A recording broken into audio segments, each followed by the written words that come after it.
Class শুরু হওয়ার এখনো বেশ খানিকটা সময় বাকি আছে। নিলয় নামের ছেলেটি আস্তে আস্তে হেঁটে ঢাকা ভার্সিটির মধ্যে ঢুকলো।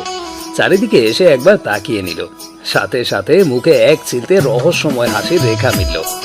ঢাকা ভার্সিটি, অনেক স্বপ্ন ছিল তার এই ভার্সিটিকে নিয়ে, এবং সেটা পূরণে সে আজ এসেছে। সবকিছু তার অচেনা। আজ 3 দিন হলো সে ক্লাসে এসেছে।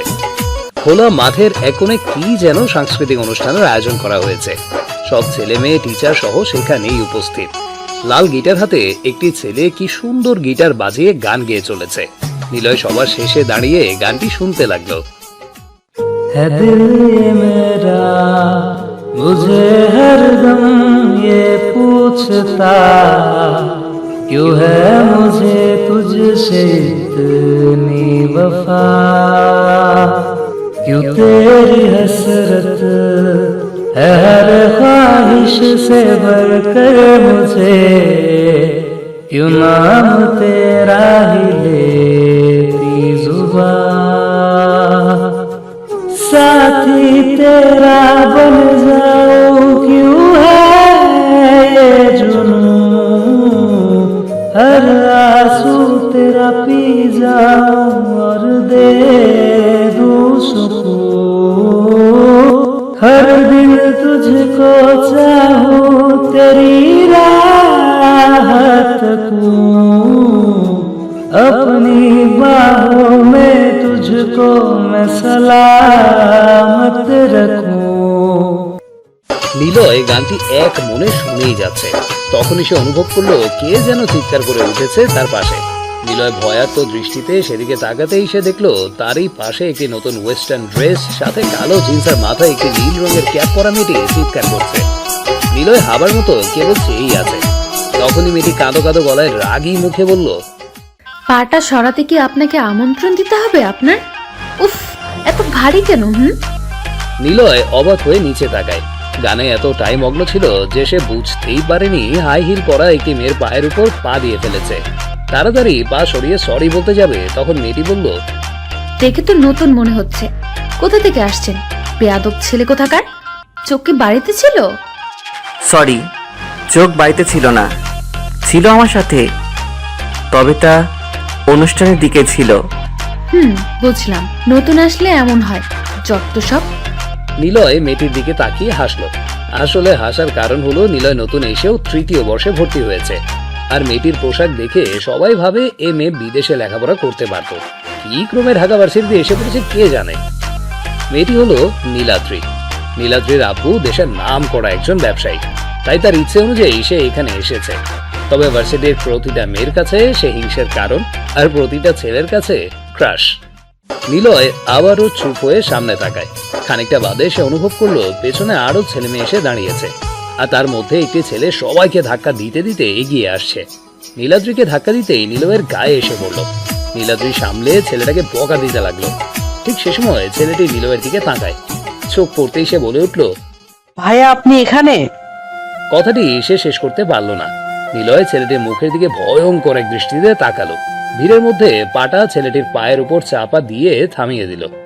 ছেলেটি ভয়ে চুপ সেজে চুপ হয়ে সেখান থেকে চলে যেতে লাগলো। নিলয় সেখান থেকে বের হয়ে ছেলেটির কাছে গেল। ছেলেটির নাম অভ্র, টুকটাক ক্লাসে বেয়াদবিতে ওস্তাচ্ছে। নিলয় পেছন থেকে তার ঘাড়ে হাত রাখতেই সে চমকে উঠে পেছনে তাকিয়ে আবার বলল, সরি ভাইয়া, আপনি এখানে ছিলেন? সাথে সাথে মুখটা চেপে ধরে নিলয় বলল, চুপ, শোন, তোকে ভালোভাবে বলছি, এখানে আমাকে আপনি আপনি করে ডাকবি না।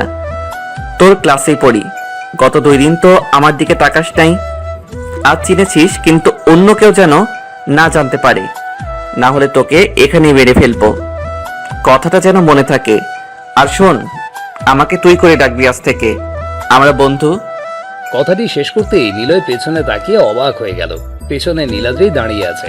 নিলয় চুপ হয়ে মাথাটা নিচু করে নিল। নীলাদ্রি বলল, ভার্সিটিতে কি মাস্তানি করতে আসছেন নাকি? দেখতে তো একদম গাঁজাখোর টাইপ। নেশাতে যেন সারা দিন পড়ে থাকেন, সে কারণেই বলি, পায়ে কেন পাড়া দিল? অসহ্য। নীলাদ্রি চলে গেল। সাথে ওর বান্ধবীরাও নিলয়ের দিকে তাকিয়ে চলে যেতে লাগলো। কেমন একটা দৃষ্টিতে সবাই তাকে দেখছে। আর এর কারণ অভ্রের আপনি রাগটা। অভ্র সবার সামনে যদি এভাবে না বলতো তাহলে এমনটা হতো না। সবাই যে যার মতো করে চলে গেল, আর নিলয় ভাবছে আর হাসছে। এখানে সবার কাছে সে অপরিচিত, সবাই তাকে পাত্তাই দিচ্ছে না। বিষয়টা সে বেশ এনজয় করছে। কেউ তাকে আর চিনতে পারছে না। অন্ধকার থেকে বের হয়ে আসার মাঝে মজাই আলাদা। তখনই সে দেখলো শা শা করে 7টি R15 বাইক একটু স্পিডে ভার্সিটিতে ঢুকলো। ঢাকা ভার্সিটি, এখানে রাজনীতি মানেই পাওয়ার। আর বাইকে যে আসলো তাকে নিলয় চেনে না। ভার্সিটি শহীদ মিনারের সিঁড়িতে বসে সে দেখছে তারা বাইকে কোনো এক জায়গায় রেখে মেয়েদের টিস করতে ব্যস্ত। নিলয় তাকিয়ে দেখছে আর মুচকি হাসছে। যে ছেলেটি বেশি টিস করছে সে হলো ভার্সিটির চেয়ারম্যানের ছেলে, নাম রিসান।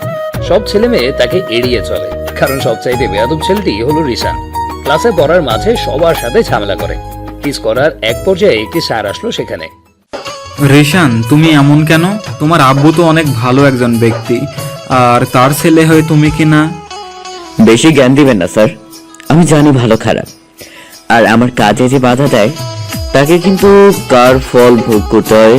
সেমিস্টার 2 টাকা বেতনে স্যার রাস্তা মাপেন। কথাগুলো শোনার পর স্যার মেয়েটিকে নিয়ে অনুষ্ঠানের দিকে যায়। নিলয় উঠে হাসতে থাকে তাদের কার্যকলাপ দেখে। তখনই রিসানদের মধ্যে একটি ছেলে খেয়াল করে নিলয় হাসছে রিসানের দিকে তাকিয়ে। ছেলেটি রিসানের কাছে বলে, ভাই, ওই ছেলেটি তোমার দিকে তাকিয়ে হাসছে, দেখে তো মনে হয় নতুন, হয়তো ফার্স্ট ইয়ারে পড়ে। চলো জার্ভ করি।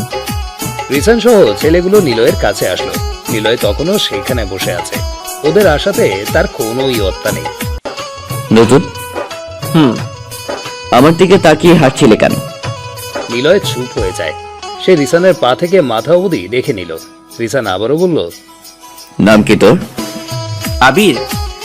ভদ্র নাম তো দেখছি। আমার কাছ থেকে খুব মজা করে তো হাসলি, কেন হাসলি জানিস আমি কে? নিলয় কথাটি শুনে আবারও হাসলো। টোল পড়া হাসি, এটা স্বাভাবিক মেয়েদের মুখে দেখা যায়, কিন্তু নিলয় হাসলে টোল পড়ে। ওর হাসি দেখে সবাই অবাক হয়, কারণ রিসানের সামনে প্রথমবার কোনো ছেলে এইভাবে হাসছে। আবার হাসছিস কেন? তোকে মেরে কিন্তু হসপিটালে রেখে আসবো। ভাই, তাকে নিয়ে একটু মজা করি। ঠিক। ওই যা তো, ওই যে দূরে একটি ম্যাম দাঁড়িয়ে আছে, যা, তাকে এই লাভ লেটার দিয়ে আসবি।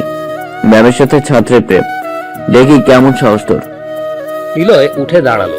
মুখে তখনও রহস্যময়ী হাসি লেগে আছে তার। সিঁড়ি ভেঙে নেমে নিলয় বলল, বাঘ কোনোদিন ছোট কাজ করে না, এটা তো ভিজে বিড়ালের কাজ। সাহস তো কেবল দুঃসাহসীরাই দেখায়। কথাটি বলেই নিলয় আর দাঁড়ালো না, সোজা হেঁটে চলে গেল। আর ভাবতে লাগলো, এসেছি নিজেকে সংশোধন করতে, পারবো কি, নাকি আবার ওইখানেই যেতে হবে। থাক সেসব। নিলয় আসলে অনার্স পড়েছে অনেক আগেই, তবু সে আবার নতুন ভাবে সব শুরু করতে চায়। নিলয় আজও দেরি করে ভার্সিটিতে ঢুকলো। পকেটে এক হাত গুজে মাথাটা নিচু করেই সে হাঁটছে। ভার্সিটির রাস্তার কোনো এক পাশে নীল রঙের এক শার্ট পরে নীলাদ্রি আর তার বান্ধবীরা বসে আড্ডা দিচ্ছে। নিলয় সেদিকে একবার তাকালো, কারণ নীলাদ্রি নামের মেয়েটির কণ্ঠটা কেমন যেন আদুরে আদুরে, যা কেবল শুনতেই ভালো লাগে। তাদের সোজা সোজি হয়ে হেঁটে আসতে নীলাদ্রি ডাক দেয় নিলয়কে। এই যে নতুন ছেলে। নিলয় দাঁড়িয়ে যায়, কারণ নিলয়ের পাশে কেউ ছিল না, তাই সে দাঁড়ায়। নিলয় তাদের দিকে তাকিয়ে চুপ করে হেঁটে কাছে যায়। তখনই নীলাদ্রি বলে, এভাবে ভার্সিটিতে কেন আসো? কেন? চুল বড় বড়, মুখে খোঁচা খোঁচা দাড়ি, আবার নতুন ভর্তি হয়েছ। বুঝিস না, মনে হয় ছেলেটা সেকা খেয়েছে। থামো তো, দেখতে কেমন যেন খ্যাত। এ ছেলের সাথে আবার কেউ প্রেম করবে নাকি? নিলয় কিছুই বলে না। তাদের কথা শুনে কেবল মুচকি হাসে। নিলয় কিছু না বলে পা বাড়াতে যাবে, তখনই নীলাদ্রি বলল, আই বেয়াদব, আমি কি যেতে বলেছি? আর আমাদের চিনো? আমরা হলাম এই ভার্সিটিতে টপার অ্যান্ড বিজনেসম্যানদের মেয়ে। সবাই আমাদের সালাম করে চলে, তুমিও চলবে। এখন ঝটপট নাম বলো তো বাবা। নিলয় কিছুই বলল না। কয়েক সেকেন্ড নীলাদ্রির দিকে তাকিয়ে থেকে গড় গড় করে হেঁটে ক্লাসের দিকে চলে আসে। নীলাদ্রি হাবার মতো পেছন থেকে ডাকতে থাকে। নিলয় সেদিকে একবারও আর ফিরে তাকায় না। ক্লাসে ঢুকতে যাবে, সে সময় রিসানের সাথে দেখা। রিসান নিলয়কে দেখা মাত্রই বলল, বাঘ আসছে রে বাঘ। নিলয় চুপ। বাঘ গম্ভীর থেকে শিকার ধরে রে। তা বাবা, তুই তো নতুন, তো থার্ড ইয়ারে কেন? জানিস আমিও তোর ক্লাসের একজন। তাও আমাদের উঠতে তো সময় লেগেছে, তুই ইউনিভার্সিটিতে কিভাবে থার্ড ইয়ারে ভর্তি হইলি? তা আবার কমার্স বিভাগে কেমনে ম্যাম? সবই উপরওয়ালার ইচ্ছে। কথাটি বলে নিলয় ক্লাসে ঢুকতে যাবে তখনই রিসান পেছন থেকে ওর ঘাড়ে হাত রেখে টেনে ধরে। নিলয় পেছনে না তাকিয়েই এগিয়ে যেতে চায়, কিন্তু রিসা নিলয়ের ডান হাতটি ধরে দেয়ালের সাথে তাকে চেপে ধরে। নিলয় শান্ত গলায় বলল, নাম জানি না তোমার, তোমার সাথে পড়ি, আমি তোমার ক্লাসমেট, আমার সাথে ভালো ব্যবহার করো। চুপ শালা, তোর সাথে আবার ভালো ব্যাপার? কোথাকার কোন হরিদাস পাল? হ্যাঁ, নিলয় ঘাড় থেকে হাত সরিয়ে নেয়। আবারও ক্লাসে ঢুকতে যাবে তখনই নিলয়ের হাত ধরে রিসান আটকে রাখে। নিলয় রিসানের দিকে দৃষ্টি দেয় এবং সাথে সাথেই নিলয় রিসানের হাত শক্ত করে ধরে দেয়ালের সাথে ঠেসে ধরে। রিসান সহ বাকি ক্লাসে সবাই তো দেখে অবাক হয়। নিলয় সেটা বুঝতে পেরেই ছেড়ে দিতে চায়, কিন্তু ততক্ষণে তার অনেক দেরি হয়ে গিয়েছে। নীলাদ্রি এসে হাজির। দেখ দেখ, এই নতুন ছেলেটাও রিসানের মতো গুন্ডা, আসতে না আসতেই ঝামেলাতে জড়িয়েছে। আর কত দেখবো এসব। নীলাদ্রি ওদের বান্ধবীদের ডেকে বলে, একদম বাজে একটা ছেলে। ক্লাসে আসছো মাত্র 5 দিন হয়নি, এখনই এই অবস্থা। আর কোনোদিন যদি এমন অসভ্যতা আমি দেখি তাহলে বের করে দিব। ইডিয়েট ছেলে। নিলয় রিসানকে ছেড়ে দেয়। রিসান তার সাথে গায়ে পড়ে লাগতে আসছে, কিন্তু বিষয়গুলো উল্টে নিলয়ের দিকে চলে এসেছে। নিলয় মাথা নিচু করে ক্লাসের শেষের দিকের বেঞ্চে যেয়ে বসে অভ্রের পাশে। অভ্র নিলয়কে দেখেই ছিটকে সরে যেয়ে বলে, ভাই আপনি আমার পাশে? নিলয় তার দিকে বড় বড় চোখে তাকায়। অভ্র ভয় পেয়ে চুপ হয়ে যায়। নিলয় আস্তে করে বলে, তোকে না নিষেধ করেছি আমাকে ভাই বা আপনি করে না ডাকতে? সরি ভাই। আবার আমাকে তুই করে বলবি। আর এখানে আমার নাম কেউ যেন না জানে। একজন জানে আমার নাম পাল্টে আবির বলেছি, তুই আমাকে আবির বলে ডাকবি, মনে থাকবে তো? ঠিক আছে। আপনি সরি তুই যখন বলেছিস তখন মানে থাকবে ভাই, কিন্তু স্যারেরা তো নিলয় বলে জানে। না, অ্যাডমিট কার্ডে আবির দেওয়া। চুপ থাক এখন। নিলয় অভ্রের এমন কথা শুনে মুচকি হাসতে থাকে। ওদিকে স্যার তার কমার্স ক্লাস শুরু করে দিয়েছেন, হিসাব বিজ্ঞানের ক্লাস। সবাই মনোযোগ দিয়ে তা করছে। নিলয় অমনোযোগী হয়ে বাইরের দিকে তাকিয়ে আছে আর হাতের আঙুলগুলোর মধ্যে কলম ঘুরাচ্ছে, আর সেটা স্যারের নজর এড়ায়নি। এই যে ছেলে, ক্লাসে অমনোযোগী কেন? দাঁড়াও। আশরাফ স্যার যখন কড়া গলাতে নিলয়কে দাঁড়াতে বলল, তখন সারা ক্লাসে নীরবতার রেশ হয়ে গেল। সবাই চুপচাপ নিলয়ের দিকে তাকিয়ে আছে। নাম কি তোমার? আবির। দেখতে তো গুন্ডাদের মতো, কোথা থেকে আসছো? এই তো স্যার, গ্রাম থেকে। গ্রামের ছেলেরা এমনই হয়, বিয়াদব একটা। বলো তো, আমি যে হিসাবের ফর্মুলাটা দিলাম সেটা 2টি ধাপ আছে। 2টো ধাপই জটিল এবং সহজ। নাম কি কি? জানি না স্যার। তা কেন জানবে? একটু আগেই তো বললাম, ক্লাসে মন না দিয়ে বাইরে তাকিয়ে থাকলে তো এমন হবেই। ক্লাসে প্রথমে এসেই রংবাজি দেখাচ্ছ, পড়াশোনা যে কেমন হবে তা বোঝা যায়। বেটা গবেট কোথাকার। ক্লাসের সবাই নিলয়ের দিকে তাকিয়ে হেসে দিল। নীলাদ্রি আর রিসান বেশি হাসছে। নিলয় স্যারের কাছে থেকে বসার অনুমতি চেয়ে ধপ করে বেঞ্চে বসে গেল। অভ্র অবাক চোখে নিলয়ের দিকে তাকিয়ে বলল, ভাই চুপ। সরি আবির, তুই তো এসব পারিস, কিন্তু কেন বললি না? সব সময় সবকিছু বলতে নেই। ও ক্লাস শেষ হলো। নিলয় সবার ক্লাস এক এক করে করলো। ক্লাস থেকে বের হলো এক সময়। নিলয় শহীদ মিনারের সিঁড়িতে বসে আছে। রিসান আসলো। এই যে গুন্ডে, আমার নাম আছে একটা। তুই এমন চুপচাপ থাকিস কেন? এমনিতেই। ওকে, আজ থাক, কাল তোর সাথে আমার কথা হবে। নীলাদ্রির সাথে তোর এত কিসের কথা? নীলাদ্রি হলো আমার সবকিছু, ভালোবাসি, বুঝলি? কথাগুলো বলে রিসান চলে যায়। নিলয় মনে মনে হাসে। তবে আজকের ঘটনার পর সে আরো সতর্কতা মেনে চলার ভাবনাতে বসে গেল। সবকিছু সে নতুন ভাবে শুরু করতে চায়, নতুন পরিচয়, যার অস্তিত্বের মাঝে নতুনত্ব হারিয়ে যাবে না। নিলয় ভার্সিটি গেটে পা রাখতে কোথা থেকে কালো শার্ট পরা একটি ছেলে নিলয়ের পথ আটকে দাঁড়ায়। নিলয় যথেষ্ট ভদ্রতার সহিত তাকিয়ে দেখে বেশ অবাক হয়, কারণ সামনে দাঁড়িয়ে আছে তুর্য ভাই। অবাক চোখে তাকিয়ে নিলয় চুপ হয়ে যায়। তুর্য বলে, আরে নিলয়, তুমি এখানে? ভাই, এসেছি এই শহরটাকে নতুনভাবে জানতে। আমি আপনার ভার্সিটির 3rd ইয়ারে পড়ি। আমার পরিচয় কেউ জানে না। আবির নামে পরিচিত এখন। কি বলছো? তুমি 3rd ইয়ারে পড়ো মানে? হাসালে। তুর্য হলো নিলয়ের থেকে অনেক সিনিয়র। নিলয় যখন অনার্স কমপ্লিট করে কমার্স সাবজেক্ট নিয়ে, তখন তুর্য ভাইদের ব্যাচ এই ভার্সিটিতে চলে আসে অনেক আগে। আর তাদের পরিচয় কেবল ক্লাসে আসা নিয়ে না, তাদের অন্য একটি পরিচয়ও আছে যা কেবল এখানে তুর্য, অভ্র আর নিলয় জানে। তুমি তো তাহলে গোল্ডেন পাইবা ক্লাসের পড়াতে। না ভাই, সবকিছুর মাঝে রহস্যতা আছে। প্লিজ কেউ যেন না জানে আমি এখানে। ওকে ওকে, বুঝেছি। ঠিক আছে, তুমি আমাদের সাথে থাকো। ভার্সিটির অনেক প্রোগ্রামে তোমাকে রাখবো, সব ভুলে যাবা আর সবাই তোমাকে ভালো হয়ে জানবে। ওকে ভাই। তুর্য ভাইয়ের সাথে কথা শেষ করে নিলয় একটু হেঁটেই অবাক চোখে সামনে দাঁড়িয়ে থাকে, কারণ সামনের ভার্সিটিতে ঢোকার রাস্তার পাশে বসার জায়গাতে নীলাদ্রি আর তার বান্ধবীরা বসে আছে, আর তার কিছু দূর পেছনে রিসানরা দাঁড়িয়ে আছে। অবাক হয়ে নিলয়কে তারা দেখছে, কারণ তুর্য ভাইকে এখানে সবাই মেনে চলে। আজ অবধি তুর্য ভাই কারোর সাথে হেসে কথা বলেনি, কেবল সবার কাছে নতুন ভাবে পরিচিত নিলয় নামের ছেলেটি ছাড়া। তাই সবাই একটু অবাক চোখে তার দিকে তাকিয়ে আছে। কি এমন এই ছেলেটার মাঝে আছে যে তুর্য ভাই আসার সাথে সাথেই তাকে চিনে হেসে হেসে কথা বলছে?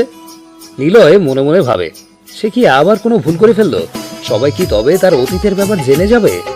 না না, আরো সতর্কতা মেনে চলতে হবে, যেন গোবেচারা টাইপ ছেলে হতে হবে এখন সবার কাছে। নিলয় মাথাটা সামনের দিকে ফিরিয়ে হাঁটছে, তখনই নীলাদ্রির ডাক। আই ছেলে। নিলয় থামে, ঘুরে তাকাতেই নীলাদ্রি হাত তুলে ডাক দেয়। নিলয় আস্তে হেঁটে তাদের কাছে যায়। তোমাকে না বলেছিলাম আমাদের সালাম দিয়ে চলতে?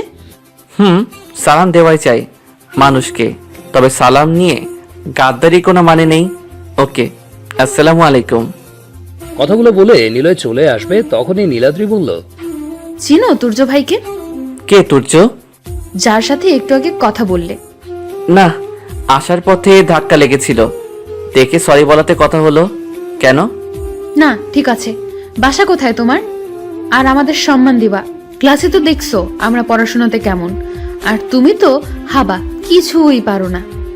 তবে তোমার মাঝে কিসের জন্য একটা রহস্য লুকিয়ে আছে, তা কথা বলি, না হলে তোমার মতো ছেলেকে পাত্তাই দিতাম না, বুঝছো? সম্মান দিবে। নিলয় মুচকি হাসলো।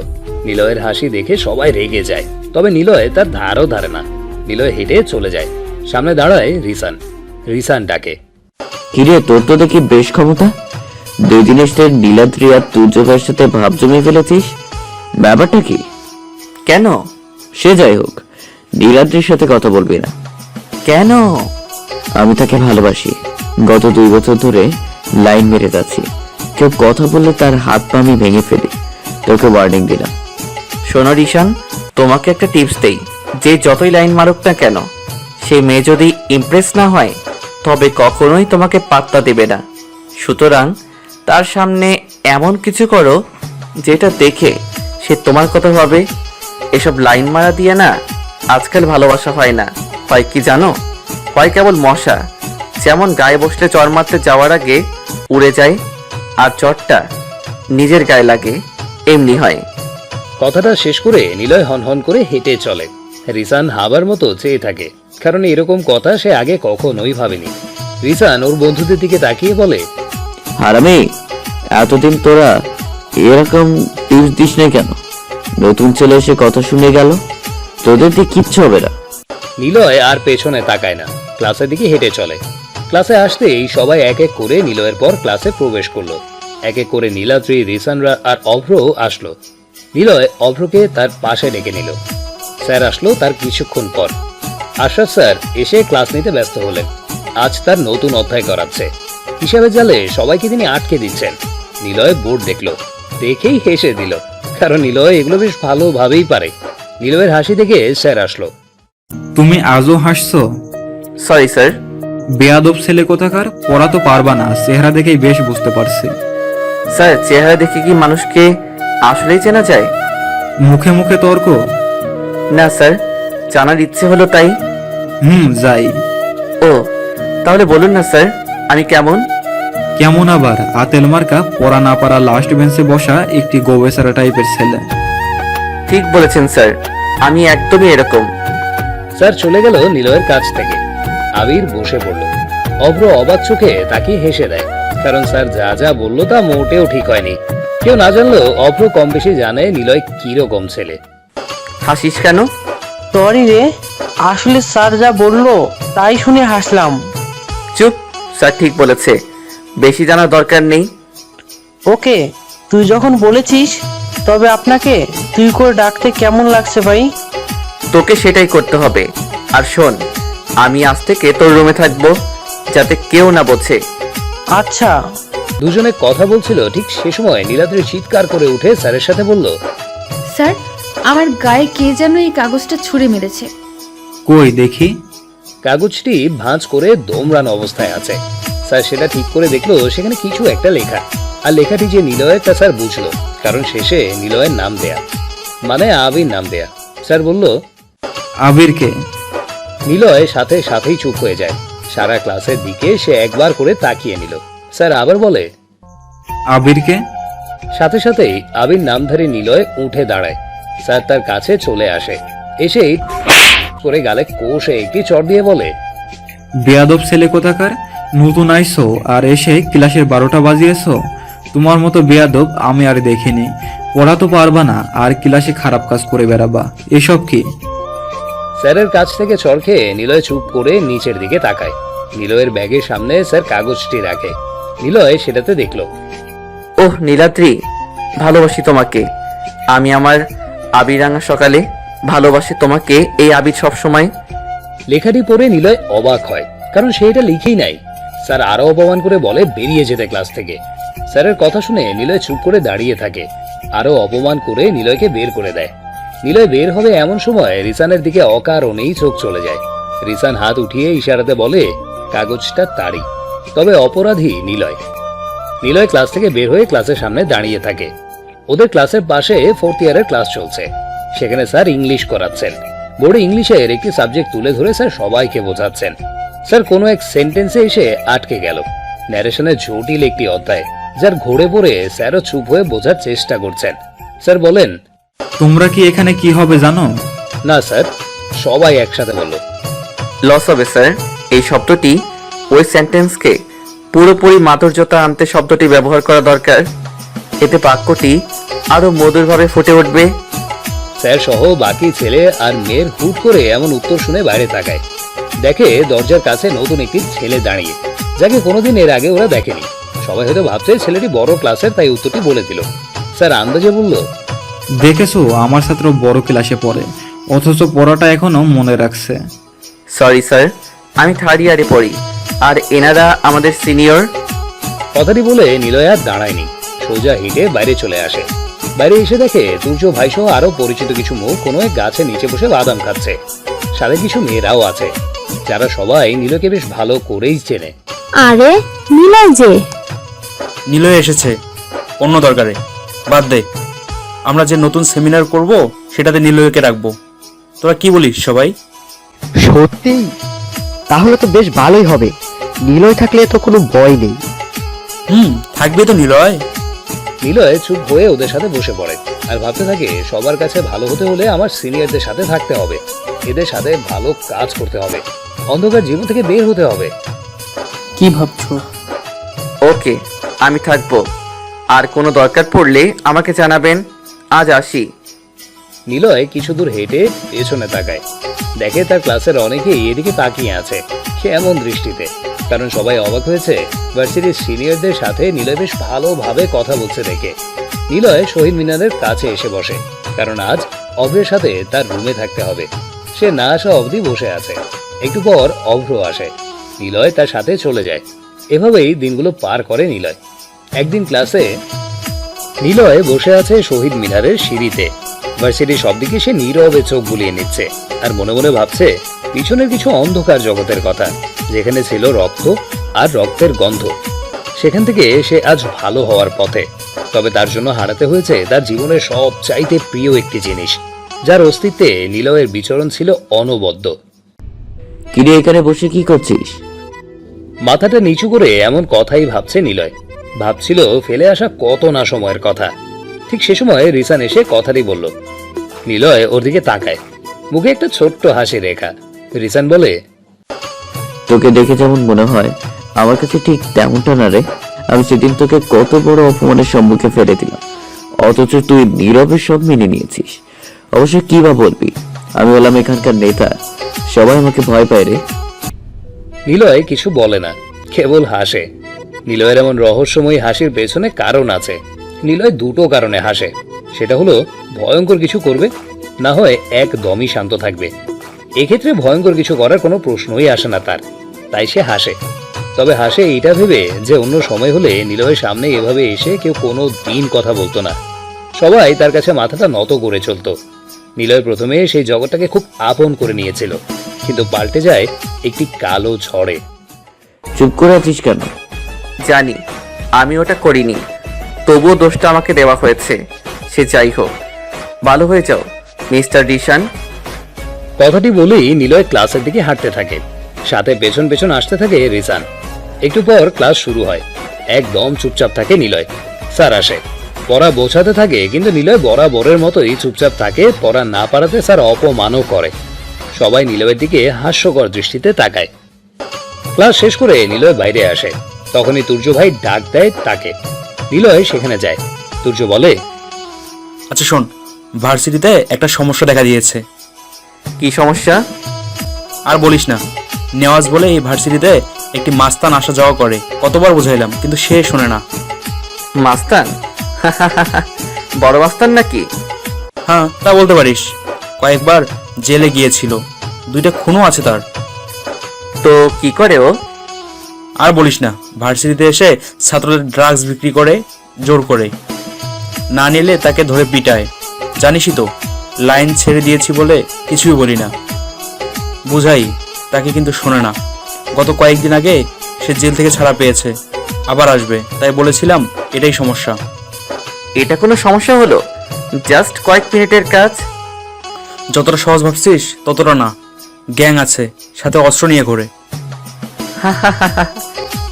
নিলয় আর কিছু বলে না। সে হেসে সেখান থেকে চলে আসে। আর তুর্য ভাইও সন্তুষ্ট, কারণ তুর্য ভাই জানে নিলয়ের এই হাসিটা অন্যরকম মানে বোঝায়। এখন যত বড় সমস্যায় আসুক, নিলয় তার থেকে সব ঠিক করে দেবে। নিলয় পকেটে হাত দিয়ে হাঁটছে, কোন দিকে তার নজর নেই। নিলয় ভাবছে আবারও একটি কালো রাতের সমাধি হতে চলেছে। তখনই সে ধাক্কা খায় কারোর সাথে। সামনে তাকিয়ে দেখে নীলাদ্রি। নীলাদ্রির হাতে থেকে তার ছোট্ট ব্যাগটি পড়ে যায়। নিলয় তা তুলতে যেয়ে দেখে একটি আইডি কার্ড। ভালো করে লক্ষ্য করে দেখে সেটা কেবল স্বাভাবিক আইডি কার্ড নয়, সেটা হলো ক্রাইম জার্নালিস্ট নীলাদ্রি অধরা। নামটা পড়ে সে চমকে যায়। বহু নাম শুনেছে সে, তবে তাকে কোনোদিন নিলয় দেখেনি, কেবল নামটা সে শুনেছে। নিলয় ভদ্র ছেলের মতো তাকে সব গুছিয়ে দিয়ে সরি বলে চলে আসতে যাবে, তখনই নিলয়কে ডাক দেয়। সরি। কেন? সেদিন আসলে স্যারের কাছে ওভাবে বিচার দেওয়ার জন্য আমি বুঝতে পারিনি ওটা রিসানের কাজ। ওকে, কোনো ব্যাপার না। নীলাদ্রি আরো কিছু বলতে যাবে, তার আগেই নিলয় সেখান থেকে চলে আসে। নিলয় মনে মনে ভাবে কেবল সে এখানে আত্মগোপন করেই নেই, তার সাথে আরো একজন আছে, নীলাদ্রি। তাকে এড়িয়ে চলতে হবে। এদিকে নিলয়ের এমন ব্যবহারে নীলাদ্রি বেশ অবাক হয়। অবাক হবারই কথা, কারণ সব ছেলে তার সাথে কথা বলতে ব্যস্ত, আর আবি নামে ছেলেটি কিনা কোনো কথাই বলল না। কি এমন ভাব ওর, কি আছে তার? সবসময় নীলাদ্রি নিলয়কে খেয়াল করে সে ক্লাসের কারো সাথে মেশে না, কারোর সাথে কথা বলে না। নীলাদ্রি দেখে সে বড়দের সাথে বেশি মেশে, তাদের সাথে কথা বলে হেসে হেসে। কি এমন আছে এর মধ্যে? নীলাদ্রি ভাবতে ভাবতে ওর বান্ধবীদের কাছে যায়। আর এদিকে নিলয় ভাবে নেওয়াজের কথা। কে এই নেওয়াজ? ভার্সিটিতে দিন দুপুরে ক্রাইম করে চলে। তবে কি এই নেওয়াজের ব্যাপারেই নীলাদ্রি অধরা জার্নালিস্ট এই ভার্সিটিতে? এখন ভাবতে ভাবতে অভ্রের মেসে। পরের দিন একটু তাড়াতাড়ি যায় নিলয় ভার্সিটিতে নীলাদ্রির উপর খেয়াল রাখতে, কিন্তু সেরকম কিছু নিলয় খুঁজে পায়নি। নিলয় সবটা সময় নীলাদ্রিকে ফলো করেছে, তার দিকে তাকিয়েছে। নীলাদ্রি এই ব্যাপারটা বেশ বুঝেছে যে নিলয় তার দিকে তাকাচ্ছে। নিলয় ক্লাসের দিকে যাবে, তখনই নীলাদ্রি ডাক দিল।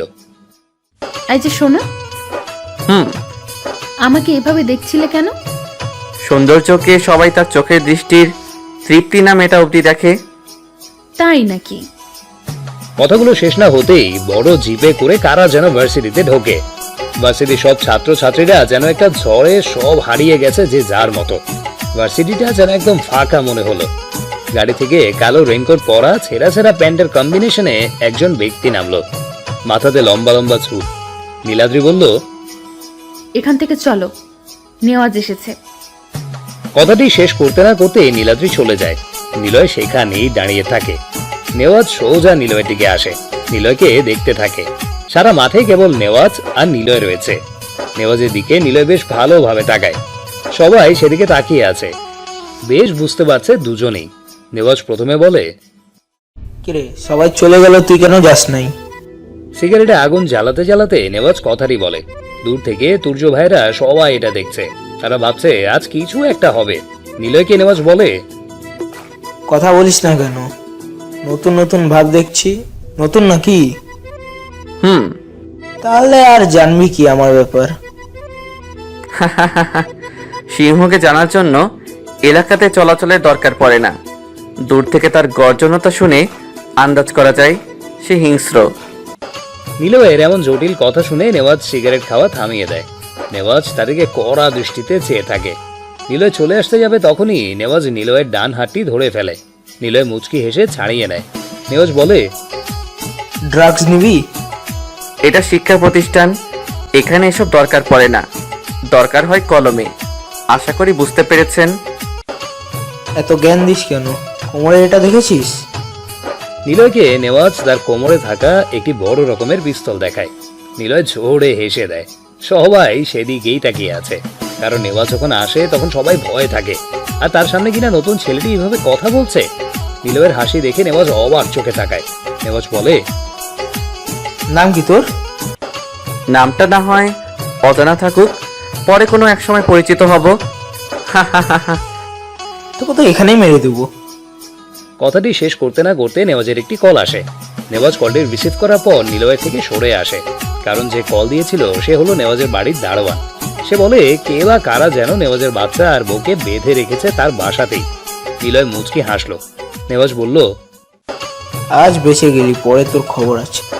সুযোগ একবার আসে, বারবার না, আর কখনোই তৃতীয়বার সুযোগ দেয় না। কথাটি বলে নিলয় পকেটে হাত গুজে ক্লাসের দিকে আসে। নেওয়াজও চলে যায় ভার্সিটি থেকে। নিলয় ফোন বের করে, কল দেয় বহু পরিচিত একটি নাম্বারে। নাম্বারটি সুনীল বলে সেভ করা। সুনীল নেওয়াজ নামের ছোট্ট মাস্তানটাকে অন্ধকারে পাঠিয়ে দাও, যেখান থেকে সে ফিরে না আসতে পারে। আর অবশ্যই মারার সময় যেন তার মুখের মধ্যে হেরোইন, কোকেন থাকে। সব রকম নেশাদ্রব্য যেন তার মুখের মধ্যে ভরা থাকে। নিলয় ফোন কেটে দেয়, ক্লাসের দিকে যেতে থাকে। নিলয়ের পাশে তুর্য আসে। নিলয়, কি হয়েছে? নিলয় না, আবির আমি। আবির হয়েছে? তেমন কিছু না। আজকের পর থেকে নেওয়াজ নামের কোনো মাস্তান ভার্সিটিতে আসবে না। All is well. তুর্য হেসে দেয়। তুর্য ভাই নিলয়ের কাঁধে হাত রাখে। নিলয় হাতটা নামিয়ে কিছু না বলে ক্লাসের দিকে এগুতে থাকে। এদিকে নীলাদ্রি নিলয়ের দিকে খেয়াল রাখে, কারণ আসার পর থেকে ছেলেটি কেমন যেন অন্যরকম মনে হয় তার কাছে। নীলাদ্রি অনার্স থার্ড ইয়ারে পড়ে সেই প্রথম থেকে। ইচ্ছে বশত কেবল রিপোর্টার হিসেবে জয়েন করে এর সাথে পড়াশোনাও করে। নিজের বাপের অগাধ টাকা থাকায় চাকরি পাওয়া তার কাছে কোনো ব্যাপারই না। ক্লাসের মধ্যে আসতেই কেমন যেন সবাই নিলয়ের দিকে অবাক চোখে তাকায়, কারণ নেওয়াজের মতো একটা লোকের কাছ থেকেই ছেলেটি অখ্যাত অবস্থায় ফিরে এসে। নিলয় অভ্রের পাশে এসে বসে। তখনই অভ্র বলে, মনে হচ্ছে আজ থেকে নওয়াজ আর এদিকে আসবে না কোনোদিন। চুপ থাকো, আমাকে রেখে চলে এসেছিস কেন? বেয়াদব ছেলে কোথাকার। সরি, আসলে বুঝিনি যে এমন হবে। বাদ দে। আজও নিলয় ক্লাসে অমনোযোগী, কারণ আজও তার কথাতে কেউ একজন মরবে। ব্যাপারটা থেকে সে বের হতে চায়, তবুও সেসব তাকে ছাড়ে না। এসব কথা ভাবার কারণে পড়া হয়নি তার ক্লাসে। যদিও পড়া তার হবে, তবে স্যারের সামনে সে পড়া বলে না। স্যার বলে, তোমাদের সামনে তো প্রথম সেমিস্টার শুরু, প্রস্তুতি কেমন? খুব ভালো স্যার।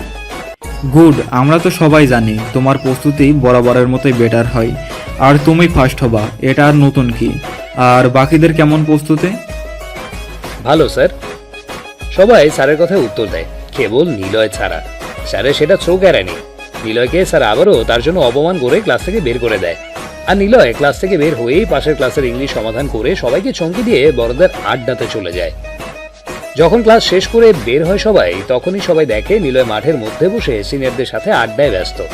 বিশেষ করে বড় আপুদের সাথে তার ঘনিষ্ঠতা বেশি আকারের। নীলাদ্রি এটা বেশ খেয়াল করে আর ভাবে, ছোট হয়ে বড়দের সাথে তার কি। নিলয় আড্ডা শেষ করে অভ্রকে সাথে নিয়ে বের হতে থাকে আর ভাবে, এই অন্ধকার থেকে বের হওয়ার একটাই রাস্তা, নতুন রূপে সবার সামনে প্রেজেন্ট করতে হবে নিজেকে। ক্লাসে এবার থেকে পড়া করে আসতে হবে, খোঁচা খোঁচা দাড়িগুলো কাটতে হবে, চুলগুলো স্পাইক করা যাবে না, সব স্বাভাবিক করে রাখতে হবে, মোটা ফ্রেমে চশমা পরে আসতে হবে, তবেই তো সবার কাছে পড়াশোনা করে ভালো হওয়া যাবে। নিলয় ক্লাসে বসে আছে, তুর্য ভাই ক্লাসে এসে ঢুকলো। সবাই সেদিকে তাকিয়ে আছে অবাক চোখে, কারণ তুর্য ভাই কোনোদিন এভাবে ক্লাসে ঢোকেনি। সবাই বেশ অবাক চোখেই তাকিয়ে আছে। তুর্য ভাই সোজা নিলয়ের বেঞ্চে গেল। নিলয় ভয় পেয়েছে, কারণ সে ভাবছে এই বুঝি সবাই জেনে যাবে তার পরিচয়, এই বুঝি সবাই বুঝে যাবে নিলয় কোনো সাধারণ একজন নয়। ভাই আপনি ক্লাসে? আসলাম তোর সাথে কথা বলতে। তাই বলে ক্লাসে? সবাই দেখছে তো। আচ্ছা দাঁড়া, চলে যাব, তবে খবর কিছু শুনেছিস? কি খবর? নেওয়াজ তো মারা গিয়েছে, আজ পত্রিকাতে লেখা হয়েছে গুন্ডা নেওয়াজ খুন, কোনো এক আততায়ীর হাতে সে খুন হয়েছে। ও, এটা তো পুরনো খবর। কাজটা কে করেছে সেটা তো জানি। ওকে, সাবধানে থাকিস। কথাগুলো বলে তুর্য ভাই চলে গেল। সবাই নিলয়ের দিকে তাকিয়ে আছে, কি এমন আছে যার কারণে সিনিয়ররা নিলয়ের সাথে কথা বলে? সবাই এটাই ভাবছে। তখনই স্যার আসলো। নিলয় বসে বসে সারা ক্লাস বাইরের দিকে তাকিয়ে থাকলো। স্যার এটা রোজ দেখে অভ্যস্ত, তাই নিলয়কে রোজ অপমান করে। নিলয় কেবল চুপ করেই থাকে। পরের দিন স্যার এসে বলল, তোমাদের কাল থেকে পরীক্ষা শুরু, সবাই ভালোভাবে প্রস্তুত নাও। আমরা সবাই প্রস্তুতি নিয়েছি স্যার।